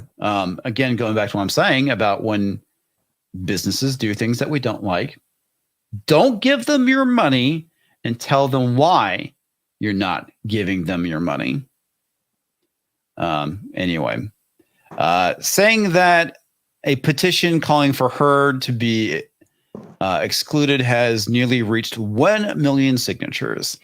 It is described towards DC and Warner executives Courtney Simmons and Paul McGuire. Yep. Okay. Whether they pay attention to the petition, who fucking knows? Yeah, that's true. So. The thing is I mean, I don't know. I mean, there have been a lot of petition drives to get shows, you know, put back on the air and get things done. I mean, they brought back Party of Five and crap like that, you know, through a petition, you know, or, you know, fans soliciting it. And there's a lot of things like that that can bring things back. It's rare that they want to cancel somebody through a petition. And I mean, this isn't like Twitter canceling somebody. This is a million people saying, you know, how can you possibly have this monster in this role that should be coveted and given to someone who deserves it? Well, here's the thing. Like I said, it's different when you fire somebody who broke the law, you know, rather than they just said something stupid. Or said something shitty, or said something you don't like. Here's the thing. I don't support cancel culture. I really don't. No. You neither do I. So, you know, if they put her in this film, that's fine. But I can elect to not see it because she's in the film, right? And she may have broken the law. The problem is there's no criminal proceedings that were levied against her, you know, for those actions. And that's the problem with a lot of DV stuff. You know, unless you levy, you know, legal charges at the time and are willing to move forward with that of the person who's abusing you, you know, most people are likely to to not do it. They won't go against their partner at the time. You know, plus, you know, it's even harder for men to do it because of the perception that comes along with it, you know. you're perceived to be weaker, et cetera, et cetera. In my opinion, those are just opinions. Yeah. Well, here I had a coworker who was being abused by his wife, Yeah. and I mean, he would come in with bruises and shit. I'm like, hey, man, what's going on? And he'd always make excuses. Oh, we were cleaning the garage and I broke a mirror because he had like cuts on his face. And it was one day he walked in with a black eye and I'm like, what the hell happened to you? He's like, my wife hit me. Yeah. It's like, okay. Yeah, and it's weird because I've seen it from the other side, of course. Yeah. As a young person, we had a neighbor who would hit his wife regularly and occasionally his kids, and eventually she got up the gumption to leave him. He got remarried, and at a later date, he killed his wife with a framing hammer. Jesus. Yeah, domestic abuse is terrible, and the thing that is pretty crazy and it's pretty underreported, but they actually say that women abusing men is actually a lot more common than they actually think. The major difference is that if a man is abusing a woman, because of the strength difference between the two, he tends to cause more damage. So yeah, it's domestic abuse is nasty, and that's. Well, not only that, it's seen Unfortunate. for a I wouldn't walk guy's by. like a sign of weakness. Mhm. It's tough to get any kind of sympathy at it because most people won't listen to you or believe you. So then it's another sign. No, of, they treat it like it's a joke. Yeah, Yeah. I mean and it's not like it's fucking terrible because it's the idea, like you said, it's like you're just a weak man. Yeah. Yeah, and that may not be true. I mean, if you were raised, what I would consider properly, Yeah, you wouldn't hit her back. Yeah, yeah, you're not likely to raise your hand, and it's just like I said. I mean, firsthand witnessed that of a neighbor, and I was best friends with one of the kids. But it turns out later that his mom got out of there good, and his Yeah. next wife wasn't so lucky. So it's terrible. yeah. It's absolutely terrible.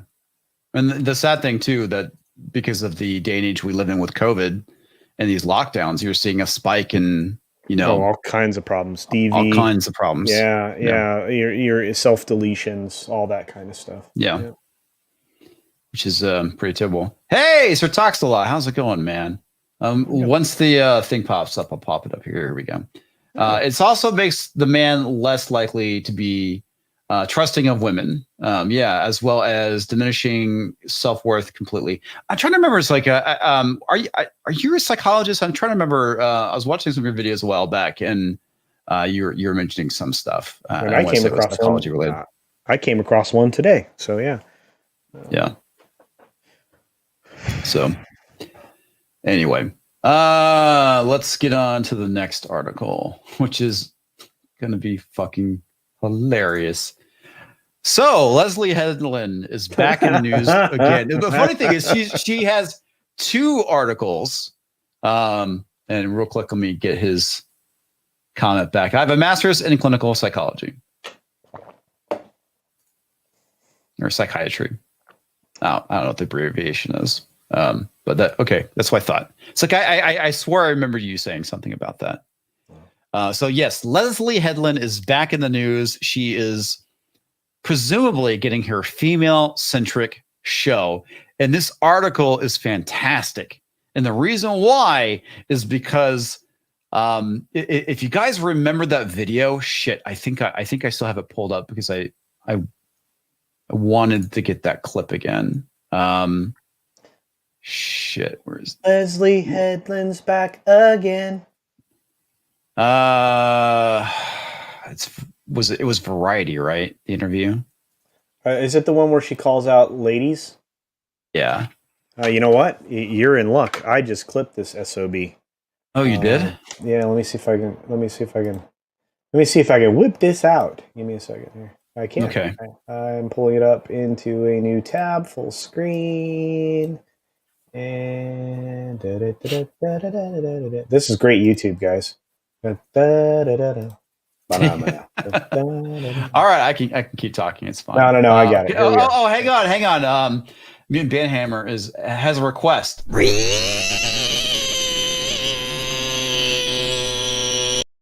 Yes. I actually. That's not that guy's real voice. Damn right. That's a new one. All right. Hey, did you pull it up? Oh, I there you pulled go. Should I hit go? I'll hit Yes.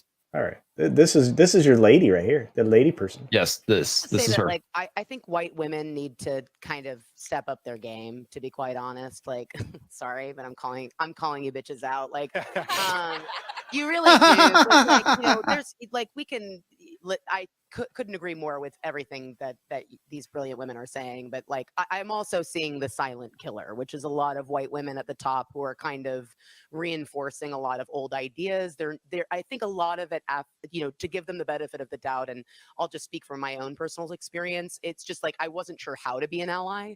I wasn't sure what type. I got so caught up in like what kind of terminology I was supposed to be using and being politically correct. And so as I started to rise in television, I started to just get more blunt and just start saying like, I would like a Black writer. Because if I said diverse, you get, well, white is diverse, which is something somebody said to me. And I was like, Pause it. wow. I'm Pause it. sorry. I'm trying. There we go. I apologize.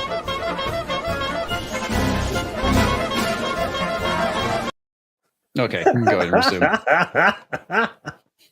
It's not cool, but to really, I reached out. That's to right, my, folks. We're not diverse. We're one monolithic women that I group. respect who are not white writers and directors, and I said, Pause it what again. should I say? Okay, remember this, folks. Remember this. What she is saying as we go into this article. Okay, continue. What language should I use? And I think it's worth it if you're in a position of hiring power or green lighting power to like reach out to people that are not like you and say, what can I do to be an ally? And how can I support writers of color and LGBTQ and disabled writers? Like, what can I do? And what kind of vocabulary should I be using? Because I think it's just easier. I just see it in the room. Like, I just see them kind of go like, it's just easier. Like, the guy at the top's louder. It's harder to say, like, I think this should be a Black writer. I think this should be an Asian American actor. I think it should be this type of, like, I would like to cast, and really, I find it a lot as well with, as a queer woman, like with gay characters, whether they be gay men or Pause it. gay women, where I was talking to somebody today, and I thought it was pretty funny. It's like it never really dawned on me, but at least this kind of like phrasing. Again, what we're seeing right now is identity as virtue. Yeah. Purely. Yeah. Go ahead and continue. I'm saying like, that's not a gay person. Like, sorry, like this is not a gay person. Like, we're not representing that in this storyline. Like you basically want me to cast someone that you find attractive, straight white man, and that you think what you think a lesbian looks like. And that I've met several lesbians, and I've met quite a few very attractive some of lesbians. these So people. I don't know what the fuck she's talking about. I'm gonna stop talking. Okay, so that's the interview. Yeah. Garbage. Yeah. All right, so let's pull the article back up here. Now, like I said, okay, now that you've gone through and you had the refresher of what this woman said, let's go and read this article, which is filled with please watch my TV show. Okay, this is Damage Control, this interview that she did. Okay, Leslie Headland, the former assistant to Harvey Weinstein, who was announced to be working on a Star Wars series for Disney Plus, recently confirmed the series will be female-centric. And this is where it gets really funny. Sorry, let me release this comment. Okay. Back in May, Star Wars announced Headland would be writing exclusively producing and serving as a new showrunner for a new untitled Star Wars series for Disney Plus. No other details were announced at the time, but previous rumors indicated that the show would be female-centric and that it would be taking place in a different part of the Star Wars timeline than other projects. There we go. Now Hedlund has confirmed that that the show will be female-centric. The showrunner appeared on Fantastic Frankie's channel, where she discussed the upcoming Star Wars show. Hedlund stated that just because my show is technically, yes, female-centric, meaning it's centered around a female protagonist, which, we've never seen in Star Wars before under Disney. I don't think that necessarily excludes men from that space. All right. Because they're prepping, folks. They're prepping because there has been this massive backlash because of the shitty Disney trilogy that we got. That just because this is female centric doesn't mean we're going to be crapping on men, or men won't be a part of the series. So, yeah, okay, whatever, lady. I will defer back to that video we just fucking watched about diversity. Okay, she continued. Listen, I relate to male characters as all the time. I'm sure you do. I like the root for Mando. Whatever. I like the root for Luke. I like deeply. Well, not sure how much I can say about Han Solo anymore. Yeah, because Solo lost money. When I was a little, I really liked him. When I watch him now, I'm kind of like, gosh, a lot of my psyche makes sense now. Okay. All joking aside, I think that truly, I think that in inclusive space means that an inclusive space. Okay. She doesn't even finish a fucking thought. Yeah, I know. It's kind of fucking crazy, right? I think that an inclusive space means an inclusive space. But at the same time, I think that just because something has a female protagonist doesn't mean it's not only meant for women. Headline Ed. No fucking shit, lady. No fucking shit. It's not like we haven't been getting good female protagonists that males like Ripley, Sarah Connor, all these characters that we always go to say that, no, we don't fucking hate women. We do like female leads. Hell, I mean, Gina Carano, I'm a big fan of hers. I like her movie Haywired. Great movie. You should go watch it. And again, talk about someone who is properly cast, because that is a lady who can actually go and kick a dude's ass. Yes. All right. Yeah. So easily. So it's different when it's when it's a 90-pound woman beating up a 300-pound man. It's just simply it's not believable. All right. Anyway, so this damage control, folks, they're doing damage control because they hired this woman. She said all this shit that has made the round on the YouTubes, and now they're trying to lure the fans back. Don't fall for it. Yeah. Hedlund then went on to describe the upcoming show as a tent revival. She stated, I kind of see, like, if Star Wars is a religion, which I think we can kind of agreed for the purposes of this interview, it is. I like to think of my show as a tent revival. You can come over if you want. We are going to be talking about some cool stuff. There's going to be some things we haven't discussed in canon yet. There are going to be some characters you don't know about. I would love for you to join us. I would love you to be interested in it. And if you are not, if it's not your thing, then cool. God damn it. Sorry. And if it is not your thing, the cool thing is about Star Wars right now is that there is so much you can align yourself with and invest yourself in. And if you don't like it, that's fine, she said. Now, that is a very different statement we've been getting from Disney and the Access Media over the last, was it 2 years at this point? When did Last Jedi come out?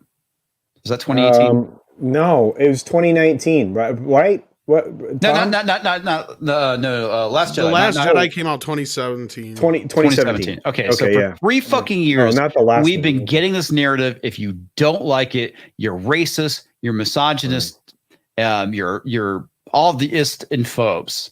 So now we're getting, if you don't like it, no big deal. And they know they can't play that game anymore with us because they're losing money.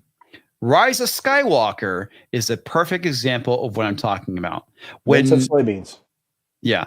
When Force Awakens came out, it made $2 billion. The sequels should have made more. Rise of Skywalker should have made between $3 and $4 billion, and it didn't. They fucked their franchise. Each movie lost money one after the other. Or even least if it didn't go up, it should have stayed fairly steady. Yes. Very, very similar. Yeah, absolutely. Yeah, I mean, because like you only have obviously so many people that are going to go see these movies regardless. There is a limit, and that's where like Star Trek didn't learn. You have a limit on these. Even if you go back and you take the box office and you do it by inflation, the average amount that a Star Trek movie will make is $130 to $150 million. So that means they cannot make a movie with a budget over 50, 60 to $80 million tops. Mm-hmm. And you have to have something that's going to sell, because that last movie lost them probably like $90 million, I think it was. And, the whole thing, like going back to Bond, is like, they have to sell it for so much or they're going to be out money. Mm-hmm. Universal ain't so worried, I'm sure, because they got foreign distribution. They're probably more than willing to sit on this. The people who aren't willing to sit on things like Bond and all these other things are the ones who have invested money into it, like MGM and stuff like that. So you're just stuck at this kind of situation where everything's kind of at a standstill right now. And I don't know what is going to be left on the other side of this. I don't know. Well, Star Wars is just fucked outside of the Mandalorian because, Anyway, you were saying. Yeah. No, it's like going back where we were talking about the whole thing with video games and budgets and whatnot, and how video games have higher budgets than movies. Yeah. There's a point in time where it goes back to return on investment, right? Right. If you're going to basically start charging people $100 for a video game, I don't know if that is sustainable or not. I don't think it is. Maybe people will pay for it. I sure as fuck am not going to be paying $100. I'm going to be waiting till that sucker's used. No, I won't even wait to that point. What I will do is I will wait for somebody that I trust to review it, because there are going to be people that buy it, and that's what they're going to do. They're going to review the game. And if I trust you and you say the game is not worth it, then I won't even consider buying it, even at a discounted rate. Maybe when it goes on Steam for $6. But I'm not going to spend $100 on a video game. Yeah, absolutely. And yes, Culture, we will be following this article up where she basically starts talking shit about Rian Johnson, which I think is funny. So again, they are in damage control mode, folks. Mm-hmm. They are desperate. They want people to come back to Star Wars because they're losing money. They bought that thing. What was it for? $4 billion. $4 billion. Okay, 4.05 billion. Yeah. Yeah. And they have not recouped that money at all. Not even close. Not even close. If you look at how much the outlay has been for that, if you add in what they spent on the park expansions in both California and Florida at $1 billion a piece, they're looking for another $3.5 billion still. They destroyed their merch. One of the things that was most valuable about Lucasfilm was the merch. And the video games, of course, they got a slight bounce back, but the merch was incredibly valuable, and they put that in the toilet. That's very true. Okay, so here's the problem with the merch thing. Okay, is that you could go and sell your legacy characters and whatnot until you get something that could potentially supplant them. But you have to make good characters that people like. Nobody's rushing out to buy Rey because Rey's story is not interesting. And of course, calling her a Mary Sue is sexist. Well, she is a Mary Sue, man. She fucking does everything perfect. She knows how to fly a ship. Despite the fact that this kid has been dumped on this desert planet, she knows the ins and out of the Millennium Falcon. She can fly it. She can repair it, all this stuff. And it's like, where did you get this experience? You need to be able to justify that stuff. If you look at the arc of Luke Skywalker, he starts off as this brash kid who wants to get off the planet. Yes, he does know how to fly because he has the T-16 Skyhopper or T-16. Fuck, I don't remember what the thing's called anymore. But he has a ship that he flew, so he knows. Yeah, it's basically a crop duster. Yeah, essentially. Well, I'd say it's like a biplane. Yeah, it's a good way of describing it. So yeah, there's that, and where she doesn't have any growth. She when a character has to go and save herself, it's not interesting, unless you're doing it as some kind of joke, like they did in Hudson Hawk. That was like a whole joke. Yeah, okay, T-16 Skyhopper. That's what I thought. For some reason, it just didn't seem right in my head. Yeah. I don't know if you guys ever seen Hudson Hawk. I love that movie. One of my favorites. Too. Would you like to swing on a star? Yeah. Carry moonbeams home in a jar, or be better off than you are? Or would you rather be a fish? Yeah. Oh, the whole joke is like he's like, I guess I make a terrible damsel. It's like it was actually funny and it was appropriate for that movie. But the whole thing where Rey kind of spontaneously starts using the Force for reasons, it's kind of dumb. Shit. I think I lost the super chat here. Hang on a second, folks. Oh, here we go. Now I found it. So Imperialopia for $2. Damage control, sure, but fans have long memories. Exactly. But what they're probably trying to do is maybe lure back the normies, but I would say good luck with that too. I'm not sure. We shall see. Crazy Cat Guy for $5. Haven't heard of Haywire before. Just checking out the trailer, and I've added it to my watch list. It's a fun movie, man. Like I said, that was my introduction to Gina Carano. Yeah, don't confuse it with Barbed Wire. No. Yeah, completely different. Mm-hmm. Did you get Terminus Est, or did I just miss it? Oh, it was right above. I didn't go high enough. Thanks, dude. Thanks for pointing that. Terminus Est for $5. Yeah, buff women should play buff characters. Natalie Portman shouldn't play female Thor. Yeah, I agree with you. She should work at airport security so she could play Padme down. That's funny. She should work at a airport security so she can Padme down. Okay, gotcha. All right. Terrible, sir. Not really. That was great. All right, good deal. Sorry, man. Sometimes when I scroll up too far or not far enough, I obviously miss stuff. Okay, cool. Now that we're kind of caught up with that, I think I kind of got my point across with this. Let me see here. Willie Woodford for $2. Comics, you're growing on me like herpes. Dude, I'm sorry. I missed your comment from earlier. I wanted to highlight it because it was really funny. Oh, dude, I think it was funny. Like he's funny. It's like I came here and was it Culture Casino? No, came here for Tom. Culture Casino was here. Something about me. Something a pleasant surprise. A pleasant surprise. Yeah. And then the other one was something like, and then there's this guy, and he's okay. it was a funny comment. I wanted to highlight it. That was good. So great. Yeah. It was good. Captain Spire for $2. In high school, I fell in love with Grace Jones.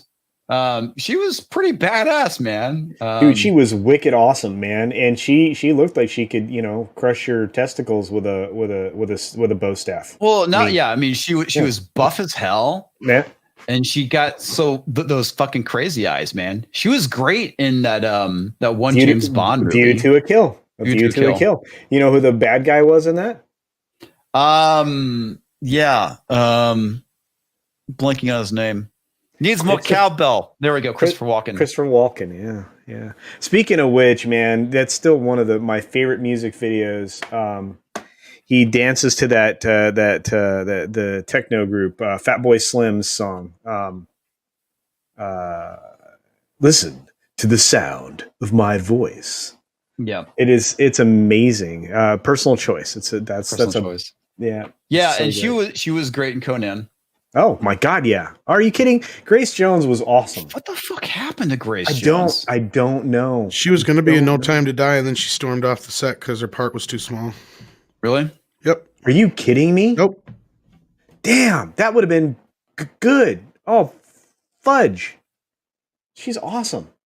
Weapon of choice. That's what it was, Willie Woodward. Thank you. Not personal choice. Weapon of choice. What has she been doing? Wow, she's in the TV series Mindhunter. Holy crap. Oh, the Netflix series? Mm-hmm. Yeah. I had no idea she was still acting. I have not heard from her in forever. She was in Rush Hour 3, Pineapple Express. Yeah, she just kind of really pops up here and there. Pride, Leave-In. Slightly aroused by Comics Division. That's yeah, what that was it. It's put it back there. He put it back in there. He put it back in there. Yeah. Okay. Dude, Willie's on fire. You guys, everybody in the chat tonight. You guys all right, here we go. Amazing. Yeah. Thank you for correcting me. Weapon of choice. I always forget that. But I it's one of my favorite music videos. It shows, Christopher Walken did a really good job of singing and dancing in Pennies from Heaven. A lot of people don't know, just how multi-talented he is, Plus, I love his cadence, his delivery, his vocal performance is just is unique. So I thought you said not slightly aroused by Comics Division. Oh, dude, that's fucking great. It's so great. Yeah. Okay. But yeah, so anyway, let me go and pull up the other article that was talking about how she was bashing on Rian Johnson, which is just fucking funny as hell. This is Damage Control. Oh, dude. I think Tom's asleep. Tom, you with us?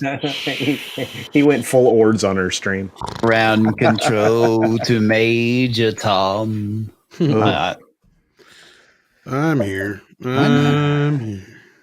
That's why I'm here. That's why I'm here. Man, I'm aging myself. I am dating myself. Okay. You know what? When I initially saw this, I thought Rian Johnson was going to have something to do with their show. Leslie Headland implies Rian Johnson is a Star Wars heretic. You don't fucking say. Again, Damage Control, folks. Damage Control. Star Wars showrunner Leslie Headland recently implied that Rian Johnson is a Star Wars heretic. Well, he absolutely fucking is.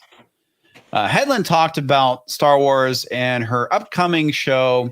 Okay, so this is from the same interview from the YouTuber Fantastic Frankie. When asked what her favorite dream project was, Headland was rather clear. It's the upcoming Star Wars project.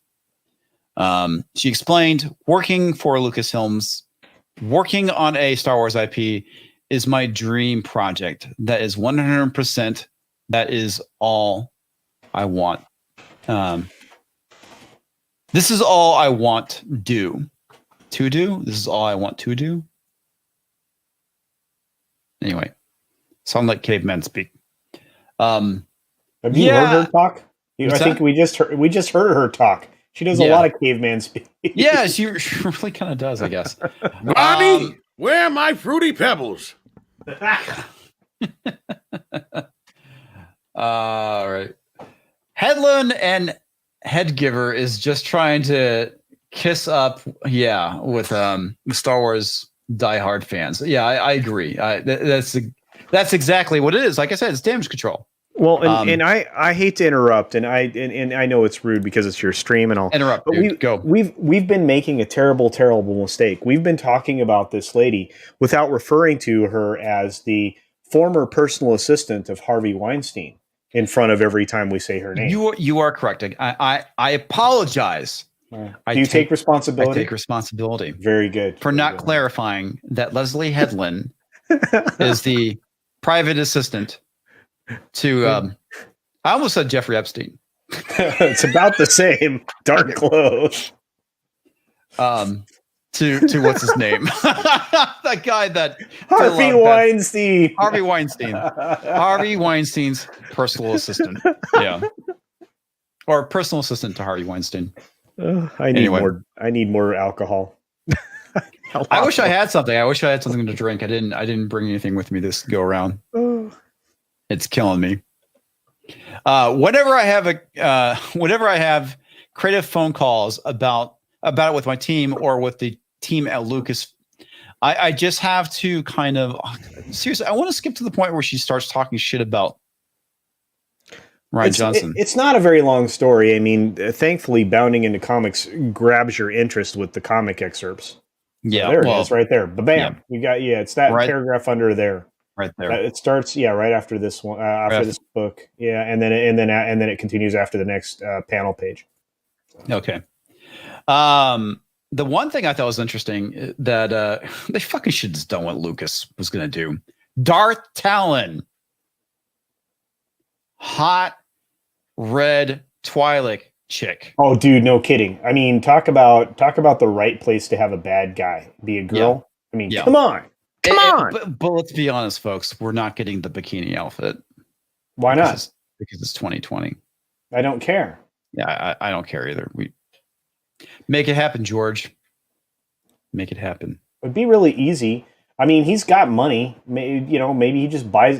Tom and I've had this discussion before. Maybe he just buys it back at rock bottom prices. The guy. Here's the thing. I don't get. Okay, so George sold it for $4 billion.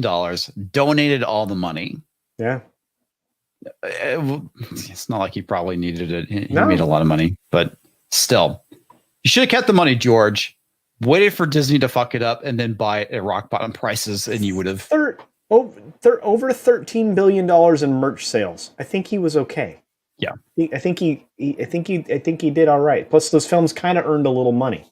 Yeah, and he kept re-releasing them after he tweaked them here and there. That guy, you finish the film and just be done and stop touching with it, dude. Jesus. The character was really excellent in the Triple X parody. He's not joking, folks. There really is Star Wars porn parodies out there. Oh, lots of them. Some of them are very good. Yeah, I got to see the accidental use of the lightsaber version of one too. Was it the flesh saver? Yes. It's not all right. Not all right, folks. Not all right. Change some canon. Change some canon there for me. Indeed. Headland, personal assistant to Harvey Weinstein, then went on to discuss the challenges of the show. And there's sorry, let me clear my eyes here. The respect she has for Star Wars. You did it again. Okay, look. You say Headland, and I will say the former personal assistant of Harvey Weinstein. Didn't I just say that? No, you did, but not after you say her name. You have to say the former personal assistant. I did. I said Headland, the former personal assistant to Harvey Weinstein, or did I say personal assistant? No, I think you're fine. But I'll help you out. I mean, if you say her name, I'll jump in. I promise. Okay. All right. Fine. Clearly, I need help, folks. Do I have something I can use for this? I need help, folks. Damn right. Yeah, that works. All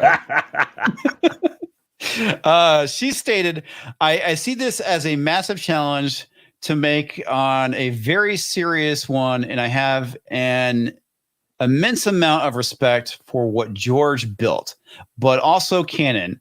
In Legends and canon, there is a lot of stuff there. Not to take any of that lightly, and like, hey, I'm gonna bring my thing to that. Okay, I think that would be a mistake. It feels like I'm joining almost a religion. Yeah, I should have mentioned that. She went on. I mean, it's funny. I was using that as an analogy with the Disney acquisition of Lucasfilms. With the acquisition, it was kind of where the Catholic Church was in 1400. God damn, I thought I was bad about repeating myself. Anyway, Hedlund then implied that Ryan... the former personal assistant to Harvey Weinstein. Okay. Come on, man. Okay. Hedlund, the former personal assistant to Harvey Weinstein, implied that Ryan Johnson is a heretic by comparing him to Martin Luther. Luther was famously accused of heresy by Pope Leo X in a papal bull and ordered him to recant. God damn it. Okay. Well, let's start over.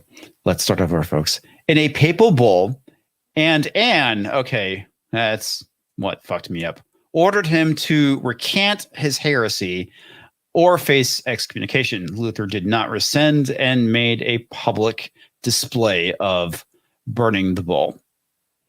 Okay, Pope Leo X declared Luther as a heretic and excommunicated him on January of 1521. He would then be declared an outlaw by the Holy Roman Empire and, at the Imperial Diet of Worms. What? That's right. Yeah. Okay. It's Holy Roman Empire at the Imperial Diet of Worms in April 1521. Wow, I've never heard of the Diet of Worms. That one really kind of threw me off. Hedlund stated, "You've got Ryan Johnson as Martin Luther posting stuff to the front of the church, and everyone is like, no." And the other half is like, yes. I don't know if that's really a good analogy. The former personal assistant of Harvey Weinstein. Oh. I'm just teasing. I'm going to stop. I just thought it was funny. Come on, man. Anyway. No, but it's the thing. It's we have to remind people that she is the former personal assistant to Harvey Weinstein. Yeah. I mean, these are facts. Mm-hmm.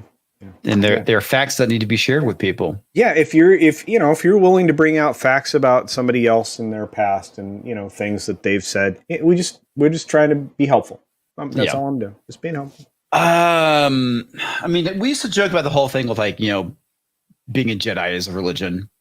I mean, there's that. I don't view Star Wars as religion. I get what she's trying to say.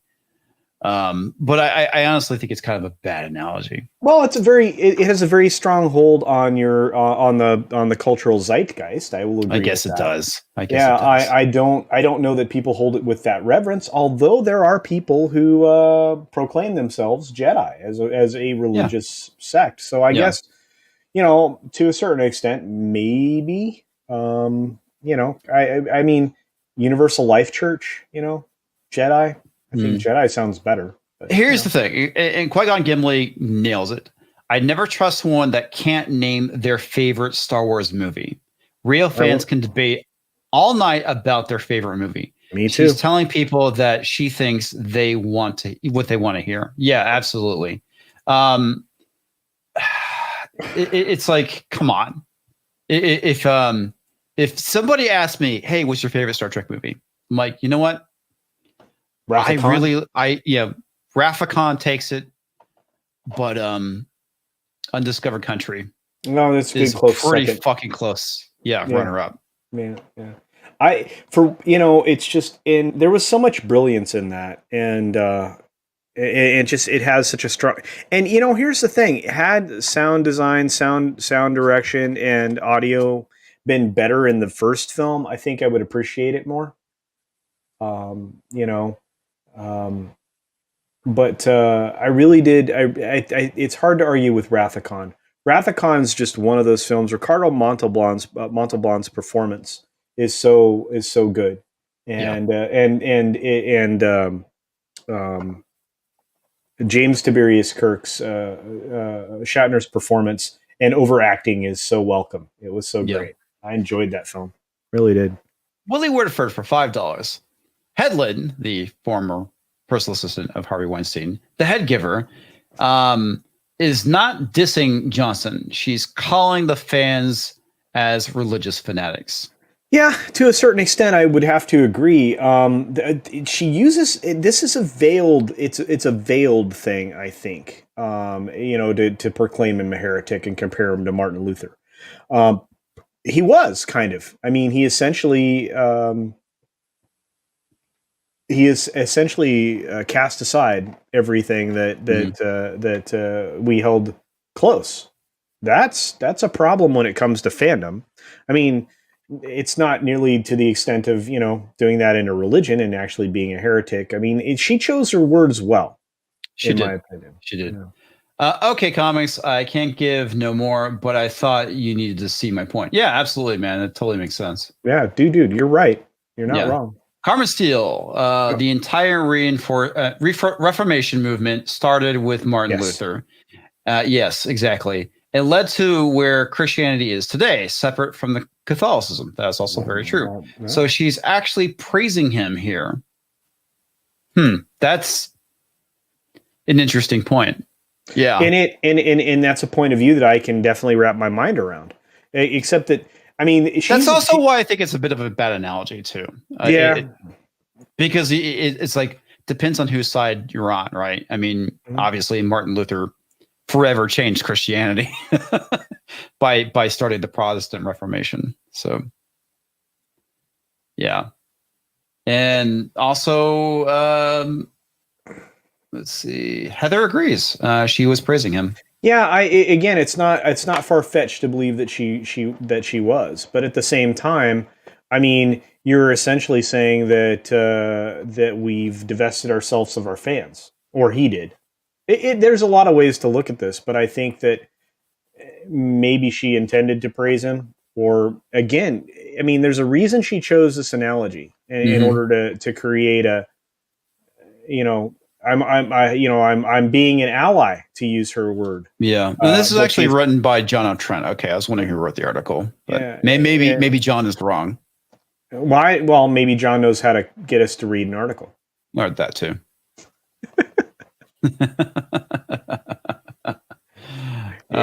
John's a bright dude. I think he probably knew what was going on. But here, to me, it doesn't. And again, I mean, I've read this article a couple of times now, and I haven't read it yet. Yeah, I can find my way to both outcomes. She chose her words well. It was veiled. She used those words in a way to appeal to fans, and at the same time chose it in a way so that she isolated herself from criticism from people who would say, "Oh, well, the fans are satisfied, but they're dumb because they didn't, realize she was praising Rian Johnson." Mm-hmm. So I can see it from both sides. That's why, yeah. Exactly. Yep, more division. Yep. She's setting the old fans versus the new fans in division. So yeah, it's not a bad analogy, but she's supporting the split in my interpretation. Yeah, I think you're right. Jaffo, it's a good analogy, poorly executed. Luther is responsible for the Protestant Reformation, brought about multiple interpretations of God's universe, death of God, or in this case, the author of George Lucas. Interesting. And culture is letting the dog out. I just did. I didn't know if you guys even noticed I was gone. You've been so quiet. I just let the dog out. Who? But comics was talking about Star Trek at the time. Star Trekking across the universe. Oh my god! Oh, my brain's beginning to switch off. We're gonna have to wrap this up pretty soon. Can't believe it, man. We're not going 3 hours tonight. We'll wait for Culture to come back. I don't know. It's I definitely think that with the previous article, she's definitely trying to maybe butter things up a bit. What are your kind of expectations from this TV series, Tom? for hers. Yeah, for hers. None. It's gonna suck. That's kind of my thought as well.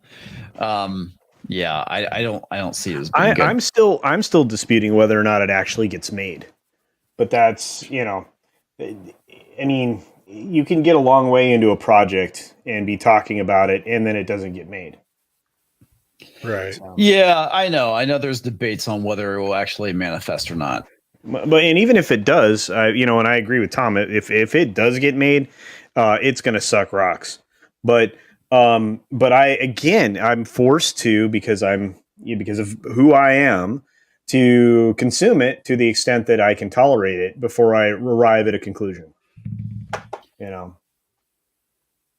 Yeah. I won't do totally it happily. I totally lost my train of thought. Where I was going with this. Awesome. Yeah. I'm glad I rejoined then. Great. Yeah, you did. Perfect timing. Yeah. Oh, wow. Comics is tired. He just swallowed his hand. I really am. Yeah, we're gonna have to call, folks. I didn't get through everything. I need to go to sleep. Boo. Boo! I know. Boo. I'm fucking tired though. Nah. Oh, Russian Dolls. I mean, that's what I was going to talk about. Netflix. Yeah, it was actually I enjoyed Russian Doll, but I like that kind of twisted, weird, dark stuff. Well, I mean, she wrote that, so yeah. I mean, does it have potential? It does, but she still inserted all of the agenda and other crap that I absolutely hate.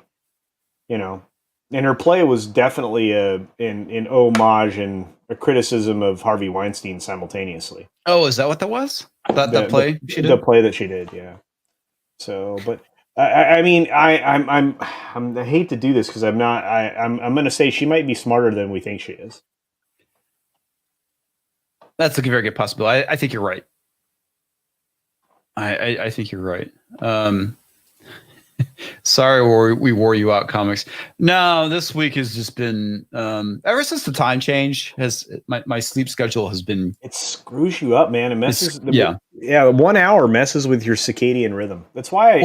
Not only that too. It screws with my dog's schedule because it's 7 o'clock and they're like, "Hey, it's time to eat."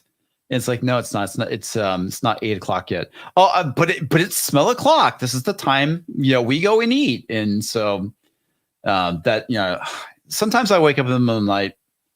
And then sometimes the dogs wake me up early. And then I do stupid things last night. Like I made a video. I was done by 11. I got everything set up to go. And what did I do? Did I go to bed? No, I stayed at 1 o'clock looking at things online. It's like a dumbass. I need to look at all the things on the internet. So now everything's catching up with me. Well, then I won't belabor this any longer, and I'll just say this was fun. I had a good time. Yep. So Tree Rock Creations is asking, did she really write it? Getting a writing credit is sometimes political. She's the creator. I think she wrote them. Yeah, let me go check IMDb real quick. Yeah. I mean, that's my recollection. Yeah, I think here we go. Here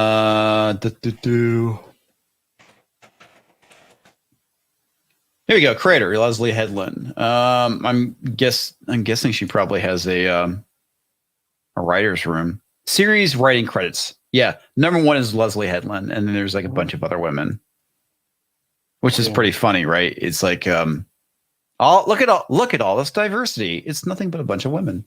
Yeah, that's not diverse. No, it's not diverse. Yeah, she doesn't understand the need. That's the problem. Words actually mean things, and just because you get the dictionary to change the descriptive of the word, it doesn't change its historical meaning. The historical meaning is diverse. There's actual meaning to it. They're going to be doing that with words, guys. If things go the bad way, they're going to be changing words from now until things change again. Because she's this is the mentality of these people is just. They're relentless. Well, I'm not going to do that. I'm going to stop. This isn't the stream for it. I know, it's fine. I've been trying to get just you and I to be able to get on a stream and rant about politics, but yeah, Thursdays we're trying to reserve for. I know. I'm stopping. I know you're part of my teeth. Yeah, I know. Well, we might have to do this on Sunday nights if you're available. Hey, Steve Kenobi. Hi there, comics and gentlemen. Hope you're all well. I am well. I am doing great. I'm just fucking tired and can't speak anymore. Tom is here. How are you, Tom? How are you, Tom? Tired. Tom, you work too much. You do, and yeah, you work too much. You don't get enough rest. You probably don't eat well. I know that you're in the midst of moving and unpacking and packing, and trying to find your cat. So just take care of it. No, I already found the cat. No, Oh, good. Did you accidentally pack the cat? No. My stuff from the other house has moved. Now I just got to get that stuff out of the way so I can get my other crap up here from the storage shed, and that'll be good. Good.